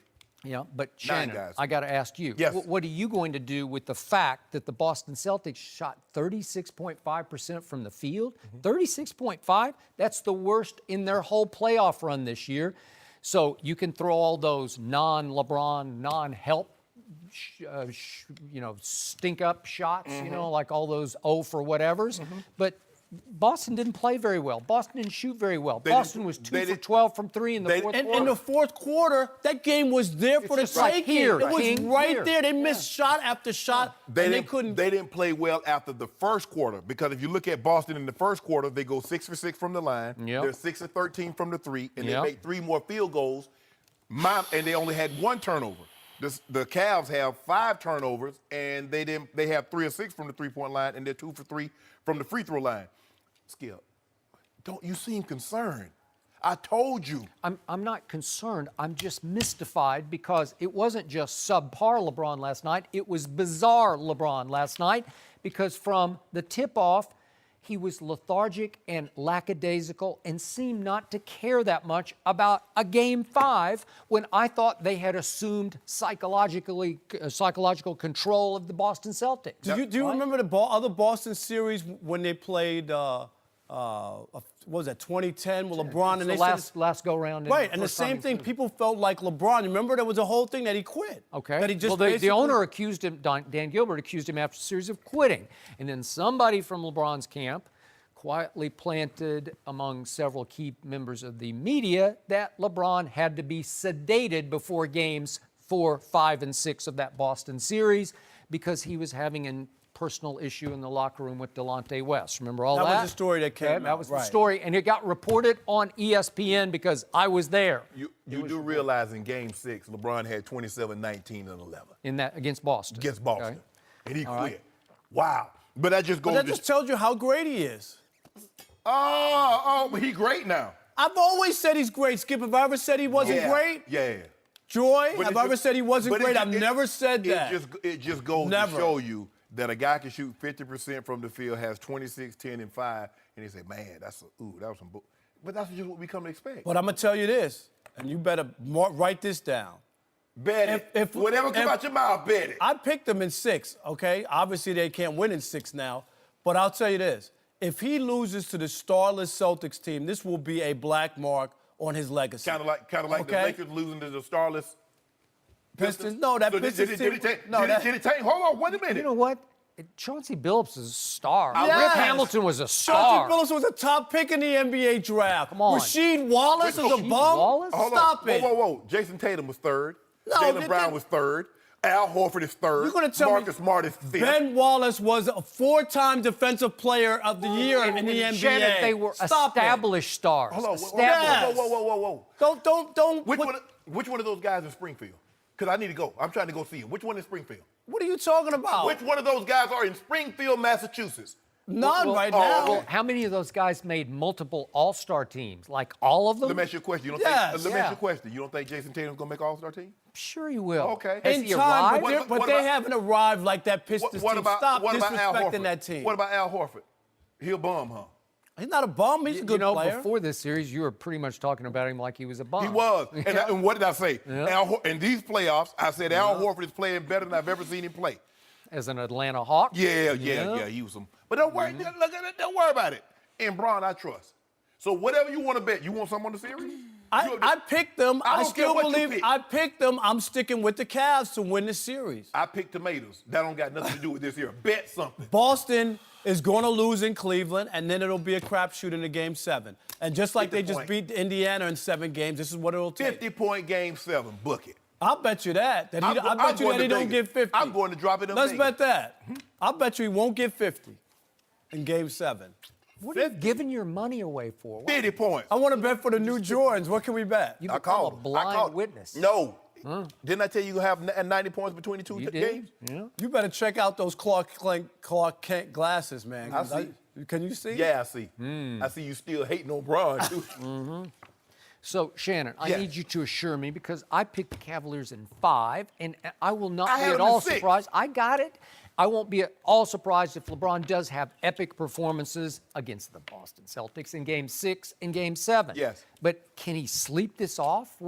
Does he have more vibranium at home? I don't get it. No, seriously. Yeah. Because that guy I saw last hot night takes. sitting on the scorer's table at the end of the game, gulping water. That wasn't come water. on, come on. That wasn't water. Well, He was out of it. running out of gas where you're pulling yourself out of the game in the first quarter and the second quarter? It just can't happen in Game 6 and Game 7. It won't happen in Game 6, but Game 7, I don't know. Betty. Bucket. Well, remember what happened in Game 7 against Indiana? Yeah. LeBron just checked out of the game. What do you have, Joey? 45, checked out of the 12, game, walked to the locker room. 45, 12, and 6. And during that time, they were only up 1, and Kevin Love shot them all the way up to up 12. Way to go, Only Kevin. man in NBA history with multiple 45-point Game 7. Only man. Well, Only. Yeah, because some guys who were great, the greatest of all time, never played Game 7. He didn't need It's Game just that 7. simple. Hold on, I could've swore- hold Well, on. it's funny. Hold on, Now, I he could- never hold- had to play Game 7. I could have swore Michael Jordan played a Game 7 against Indy. He I did. could have swore. I was there at courtside. What that about night. the Knicks? He was really good What? in that game, too. Lo and behold, he played And- Game 7. and the NBA Because Finals? guess what? The East used to be the beast. It used to be the tougher conference. Y'all try to interject physicality with tough. Stop it. The Knicks had 1 Hall of Famer. The Pacers had 2 Hall of Famers. Well, Okay? everybody gets in the Basketball Hall of Fame. Right. What- Thank you. That ain't Whoa, that. whoa, Chris whoa. Mullen, Mark Jackson. Is Mark That's Jackson? 2. Okay. No. Reggie Miller. Reggie and- Miller. Reggie Miller and Chris Mullen are in the Hall of Fame. What other Rick Knicks? Smits, he's in something, No, he in Switzerland, wherever he's from. He's in the Marist Hall of Fame. Let me ask you a question, Skip. Are those great Knicks teams, how many of those Patrick Ewing teams are the players in the Hall of Fame?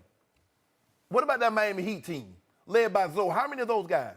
2, him and Hardaway. Well, that's pretty good to have Okay, 2 what Hall about- of Famers. An expansion team? Okay, what about what Bron faced? The Celtics. How many of those guys are gonna be in the Hall of Fame? Paul Pierce, Kevin Garnett, Ray Allen. You think they'll be in the Hall of Fame? I'm just going down a lip. I mean, what you think?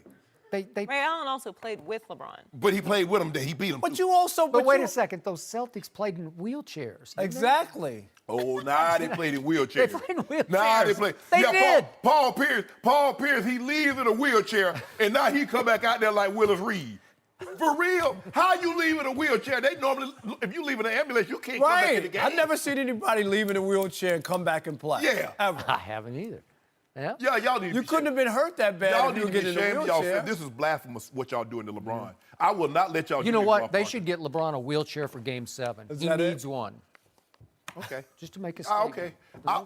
You laughing at everybody I'm over here, Kiki and Joy up here being petty as ever. Or Robert.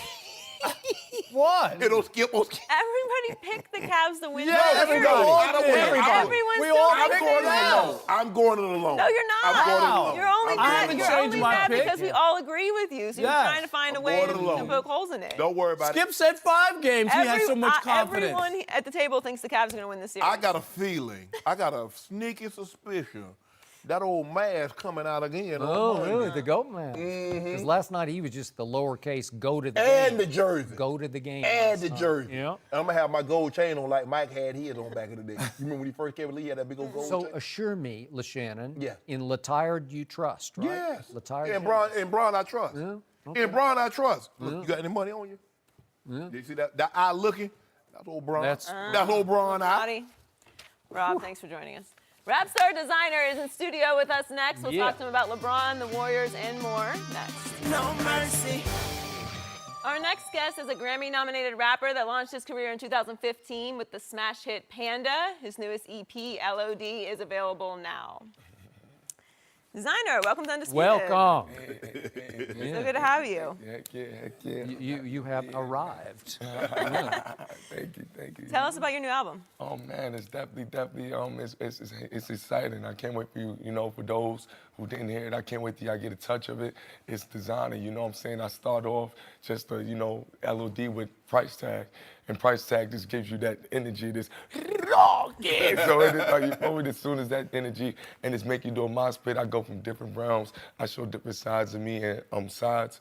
And it's just showing my growth throughout my time. My meat is growing, A lot of people know me from Panda, Timmy Turner.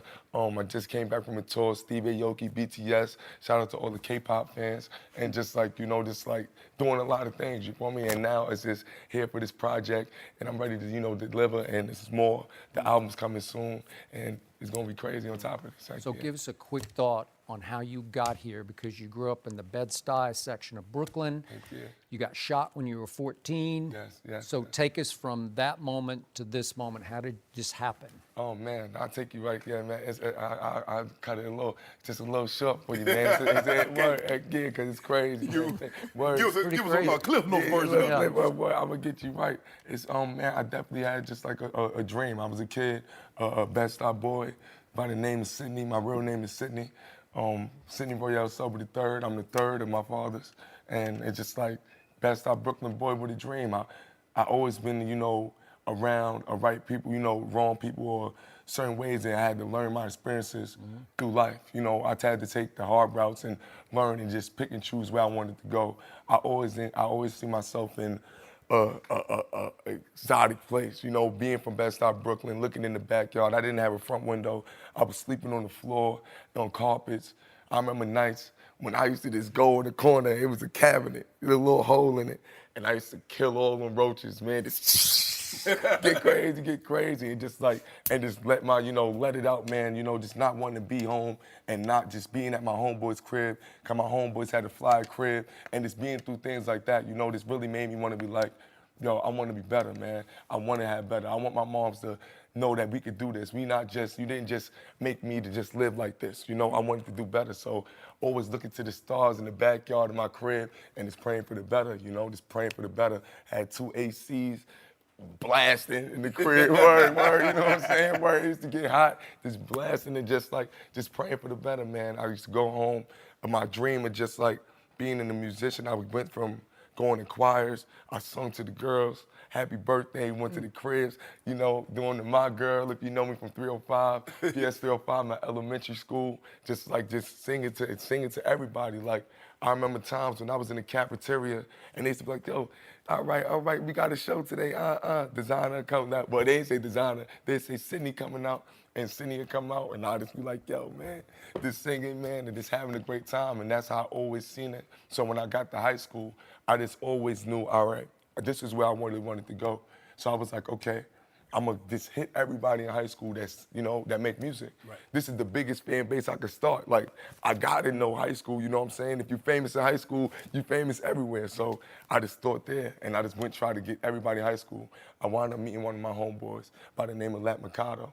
And my man Lat Mercado was an artist that was in the like around the corner from my projects on Clifton Place. But also, he was in my high school, and I met him through that. We just came through, yo, I had a verse, me and him kicked the verse. He like, yo, you fire, man. So I had wound up meeting another one of his homeboys. And when I met his other homeboy, he had introduced me to somebody else that I did a record, and it wound up going on the radio by the name of On the Low. Me and Fresh had did a record. When they did that record, I just went around. I'm like, all right, I didn't have the money. you are. Yeah, you know what I'm saying? Yeah. Like, word. So sports has always been a passion for you. Yeah. You're a Cavaliers LeBron fan. Okay. How much trouble are they in? Oh, man, son, you dig what I'm saying? Word, man, it's the 3-2, man. It's the 3-2 right now. You know what time it is? It's really like... You giving up on them? Nah, man, I ain't giving up on him, man. You know Bron, man. Bron got this. Bron got to put in pain in, but you know what I'm saying? He tired, man. He tired. It's just like being on tour, man. It's like... Yeah, he's like tired of being on like, tour. Yeah, you dig? Yeah, you dropping them 5 lyrics 2 nights, 2 hours a night, 5 nights a week. He's 21 years old. So- You don't get tired. You don't get tired. But You you on doesn't the road sleep. 3 days of the year, you get tired, don't you, designer? What, man? So you did. Word. I got to go in. I got to put it in sometime, man. Nah. But you know, LeBron gonna get it right though. I just Yeah. think that. Yeah, he got the chance. He was looking crazy last night on the Grand, man. Yeah, he was looking crazy, but that's Pretty okay. crazy to me. But That's all right. what I saw. You'll see. Yeah. So you're also a Golden State fan, right? Of course, man. Of course. Heck yeah. So heck you're, yeah. you're I like ain't gonna Shannon. lie. You front run with all the. No, you can't listen. You either ride with Bron or you got to get off our track. You can't be Nah. warrior in the cab. This is what I got to say. This is what I got to say. Look, LeBron squad right now might not take him to the complete in the finals. You know what I'm saying? Doesn't have enough help. He doesn't have enough help. Yeah, he said it. That's what he said. I ain't say that, Skip. He said it. Go ahead, keep it going. You doing good. So, how much trouble are the Warriors in tonight at Houston in Game 5? Man, word. I ain't gonna lie. It probably was shocking. You know what I'm saying? You know, Klay Thompson. You know what I'm saying? He got a throbbing in the knee. He does. He's out. You know, Eagle Dollars. He's out. But you feel me? Like, you know, they just gonna push. I just think they just gotta push hard. You dig what I'm saying? They just gotta push hard. Like, Beard. yeah, you feel me? Like James Harden, he's not playing. He's been like he's training. He's doing his things. He's getting his shots right. And you feel me? Like they just gotta push hard. Steph Curry going. It's like a lunch break for my boy though. He gonna take it though, man. You know what I'm saying? So you're still gung ho Golden State. Man, I'm gonna say Golden State. Yo, man. you ain't feeling Golden. He ain't feeling Golden State too. I get the impression you ain't feeling Golden State like you supposed to be feeling, but that's your squad. Nah. I'm feeling Golden State. I'm feeling Golden State. You dig what I'm saying? Why you saying I'm not feeling Golden State? Because I mean, you like I don't know James Harden. He's training. He getting that shot right. I said they gotta go hard. Yeah, and CP3. I'm gonna just speak reality a little bit. You know what I'm saying? Because at the end of the day, he is a pain putter. I ain't gonna lie. Like James don't put in pain. Now, my team though, KD, you got a couple. You got the tarantula. You know what I'm saying? Long arms like me. You know what I'm saying? Word. So he ready to put it in. So that's how it's gonna go. How I'm thinking. You know what I'm saying? So you are signed to Kanye's label. Yes. Kanye has openly supported President Trump, which has been controversial to say the least. Oh man. Your thoughts on all of that? Shoot, man, son. You know, my boy. You know what I'm saying? He I just be like, you know, Kanye is very influential. That's all I can say. You know, he's a very influential man, and what he could say, you know, can change a lot of things. You feel me? I just, you know, just say, you know, I hope he picks the right positive decisions. I can't choose what he posts or anything. You know, I'm just his artist, and it's like I'm just accepting it, just like how y'all guys. You know what I'm saying? I'm really on some like we just pray for him, you know, and just picking the right positive choices. Thank you. The problem is I ain't got no problem with him supporting President Trump. I got a problem when he says slavery was a choice. Yeah. And as you said, he's very influential. Yeah. And you and I both know there was only one people that had a choice in slavery, and that was the slave owners. The people that were being imported to do the work, they had no choice in this matter. Yeah, they didn't choose to come from that land. Right, they didn't choose to have their families broken up. And for him to utter something that was so ignorant and so disgraceful, I'm ashamed. Yeah. I feel that you can feel that energy. You know what I'm saying? And Have you talked to him? Did you say, Kanye, bro, come on now? Well, I put word out like, yo, man, you know what I'm saying? Like, yo, just chill and just, you feel me? But it's crazy. It's crazy that he even said that. Everybody's shocked. You know what I'm saying? Like, I'm shocked, you feel me? And I feel like, you know, you just gotta reword or whatever he was trying to say. I know he was trying to kind of with a positive, trying to be right a little. You know what I'm saying? You can't say anything. There's nothing positive ever going to come out of mentioning slavery and Holocaust. Word. There's nothing positive. Word. So don't try to equate those two. But here's the thing. Look, he's Kanye West. If you want your album, you're gonna drop your album in a month or two. Okay, I get Yeah, it. you know. But don't come out here and piggyback and talk about slavery was a choice to get people to talk about you to hear what Kanye say, because they saying, did you hear what Kanye say? He sound like a damn fool. That's what they saying. Shit crazy. So, Shannon, can you respect Kanye West's right to support President Trump? Oh yeah, no, I got no problem with that. No, that's his right. I mean, and a lot of people Skip. My grandpa used to say, boy, if you ever get some money, you vote for the candidate that's gonna best suit your back pocket. But you were poor back then. Yeah. And the Democrats were the one that supported the minorities and the blacks. Okay, I get it. But I can't support President Trump with his rhetoric and his divisiveness. I got it. And he attacks everybody. I mean, he's almost like a petulant child. I mean, like, you're the president. You need to be able to rise above. And we know that we should hold our president to a higher standard. Not say, well, he's a human like everybody else. I know you're human, but you have to rise above the fray and not come at everybody when they disagree with you. You can't call people You can't losers. offend. Yeah, you can't offend nobody. You know what I'm saying? You can't offend anybody. You got people that's supportive. You know what I'm saying? All right, well, we Way to got go. Golden State Hey, good tonight. job. Cavs got this. Yo, man, you know what time it is. Cavs Stick got with LeBron. Designer, thanks for joining us. No mercy. Ezekiel Elliott was ranked 54th on NFL Network's Top 100 list, which is voted on by other players. Zeke was ranked 7th last year, but his numbers were down in 2017 after his 6-game suspension. But the ranking did not seem to bother Zeke yesterday. Let's take a listen. It is what it is. I missed 6 games, so, I think I know the player I am. You guys know the player I am. Everyone in the league knows the player I am. So, I don't really need verification from a top 100 list. Shannon, do you like Zeke's response? Yeah, but I think I can look up that definition of verification. I think I can verify him as Zeke. I think he meant validation. I think that's what he meant, Joy. So I'm gonna take him at that. I like verification. Yeah, he's Zeke. I follow him on. Yeah, he on social media. He's Zeke. I verified him. You follow him? No, I don't. Skip, and he mentioned some of it in his answer. I missed 6 games. My team wasn't very good. I believe that when they take the ranking next year, Zeke will be very, very high because, Skip, his rookie year, he had 322 total carries. He missed game 16, Yep. so that averaged to 21 a carry. He played last year, and he had averaged 24 carries a game. So I think that's going to be more in line with what we see, considering they lose their top 2 receivers in Dez and Jason Witten. So I expect Zeke to end up with somewhere between 350 and 400 carries, and I also expect him to be probably a couple of 100 yards over where he was his rookie year. He has to look. I get it. You say all those things, Skip, but we all want validation. That's why guys get so upset when they don't make the Pro Bowl. That's why guys get so upset when they don't make the All-Star game, because you want that validation from those guys, because those are the guys you respect the most, because those are the guys that you play against. But I love his mindset. I love that he seemed. I mean, he don't seem like he seemed like last year when he came back, Skip, because he was chiseled a little bit. I'm just saying. Oh, so you think he fell out of shape? No, I'm just saying he don't look like he don't look like He we looked came. a little rounder. Yeah, you're yeah, saying? yeah. You know what I'm saying? But it's early. It's early. Yeah. That's what- Maybe you should go back to Cabo for a month. Might need to come on see old Shay. Shea. Oh, I see.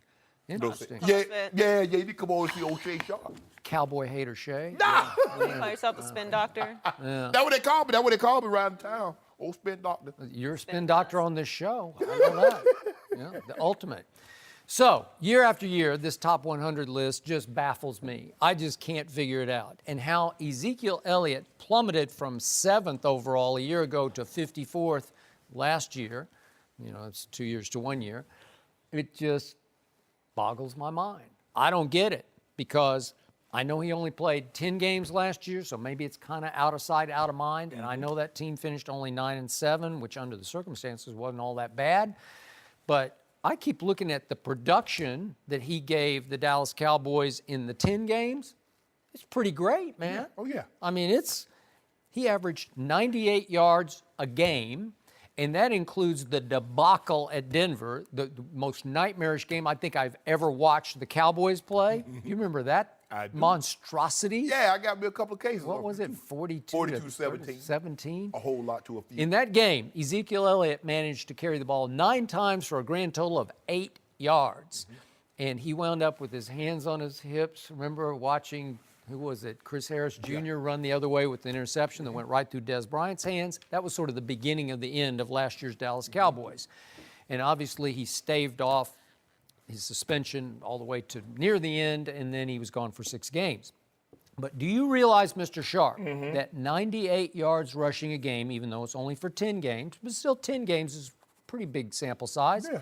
Do you realize that led the National Football League in yards per game? Todd Gurley was second with 87 yards per game after that monster year that he had. And then we go to Le'Veon at 86 yards a game, and little Kareem Hunt had 83 yards, and big Leonard Fournette had 80 yards a game. So 98 led it. And if I take out the 8-yard game at Denver, he averaged 108 yards a game. I think that's best running back in football kind of numbers. Well, that you he look put at up. Skip. Zach Martin fell too. He's at 71 now. Okay. So and you What know was he like? He's 10th or something? No, he's like in the 20. He's like Okay. way because They had the 3 in the top Right. 25. And that's the thing, though, Skip, is that when your team is not as good as they were the previous year, Zeke missed those games. The running game was not the same, so you know you're going to take a hit. But Zeke, don't worry about that. At the end of the day, if you got the trophy, unfortunately, you guys won't be holding that trophy. But the goal is to get the trophy, not to get guys rank you 15th or 20th. I wonder where they had old Shea at. Probably cracked the top 10 a couple times. You might have been 101 on that list. What? Somewhere in there. Somewhere like 101? that. Yeah. You were just kind of out of sight, out of mind. You caught one ball a game. I don't know. No. I'm not talking about then. I'm talking about early. I'm talking about the mid-90s when the old Broncos were rolling. We 13-3, 14-2, 12-4. I don't really care about the good old days because I care about the good new days that'll be next year for the Dallas Cowboys. You should applaud the good old days with the Cowboys because that's the last time y'all won Good something. new days are coming next year. And maybe Ezekiel doesn't need verification, but he needs motivation. And I think this will relight that fire. I think he's going to come back with a vengeance the way Tom Brady came back from his suspension. Remember, Brady had to do Everything ain't got to be about Tom Brady. We ain't talking about Tom Brady. It reminds me it's going to sort of smack of Tom Brady coming back with a vengeance. I'm ready to see this Dak-friendly offense. Yeah, Where is Dak ranked? Well, it could be a Zeke-friendly offense. In the end, that's what you think. It's going to be Zeke-friendly. Yeah? Yes. Okay. So? I got Zeke will lead the league in rushing. I think he will. He already did it once as a rookie. Yeah, right? where'd that get y'all? Well, that got us 13-3. Got y'all booted in the first Got game. us the Mason crossbar. No. Well, how many people got Vinatieri?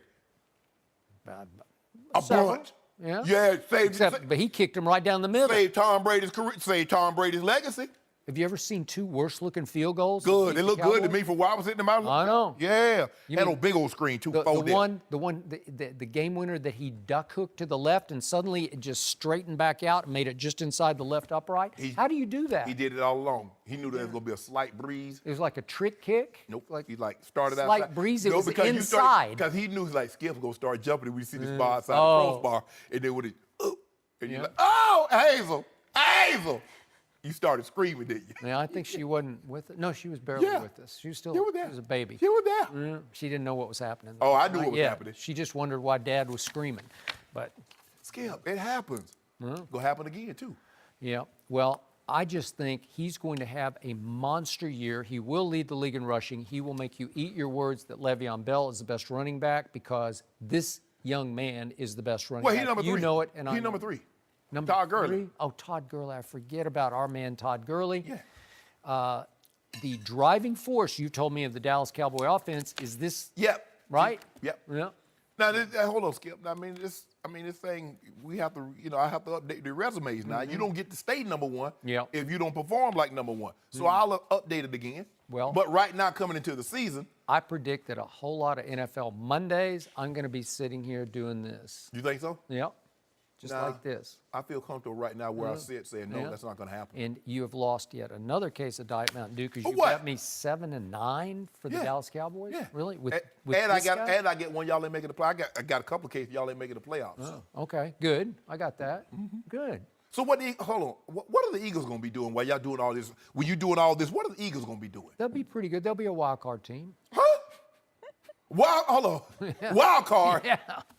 Yeah. You don't think Carson Wentz listens to the show? He's not going to be the quarterback. He's not even be starting. Oh, what quarterback. No mercy. Time for our final topic of the day. Le'Veon Bell has been absent from OTAs this week after being franchised again by the Steelers.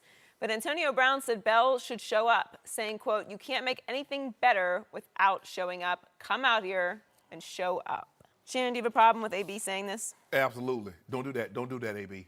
It's easy for you to say after you got your money. Now, Le'Veon told y'all last year what he was going to do. Either give me the long-term contract or I'm going to show up the week once we start the regular season. That's what I'm going to do. It's easy for Antonio Brown to say, yeah, he should show up after he got 4 years, $68 million. Don't do that. The one thing that's universal. In pro sports, Skip, you don't talk about the other man's money and what he should or should not do. AB, you know that well. Okay, I hear that, and I agree with the essence of what you're saying. But the essence of what he's saying is that, in my view, historically, holdouts have hurt players more than help players as far as you lose touch with the game. Now, maybe not a running back. The only holdout I saw really be productive for a player was the A.Smith holdout ahead of that 93 season. And again, he's a running back, and he was established, and Le'Veon's established. But I get what you're saying in general. And then we see Hunter Henry go down in OTA. Oh, God. Why you think? Hold on. Exactly. In OTAs, non-contact. Now, Le'Veon said, I'm going to get my money. They know what Le'Veon could do. So what is Le'Veon going to show up to OTAs to do to impress the Steelers? Say, you know what? Yeah, we should go on and give him this contract extension. What can he do in OTAs that he hadn't done over the last 3 years to say, you know what? We need to pay this man his money. It helps the unity of the football team if everybody's there together, which brings us back to Tom Brady, who's how about this, Skip? Yep. Le'Veon said, pay me what y'all paid Antonio Brown, and I'll show y'all some unity. Yeah, okay. Yeah, that's what I'm about. He's the second best running back. No. No mercy. Thanks for listening to the Undisputed Podcast. I'm Joy Taylor. Join us again same time tomorrow morning, 9:30 Eastern. We'll see you then. Fox Sports 1 of 1.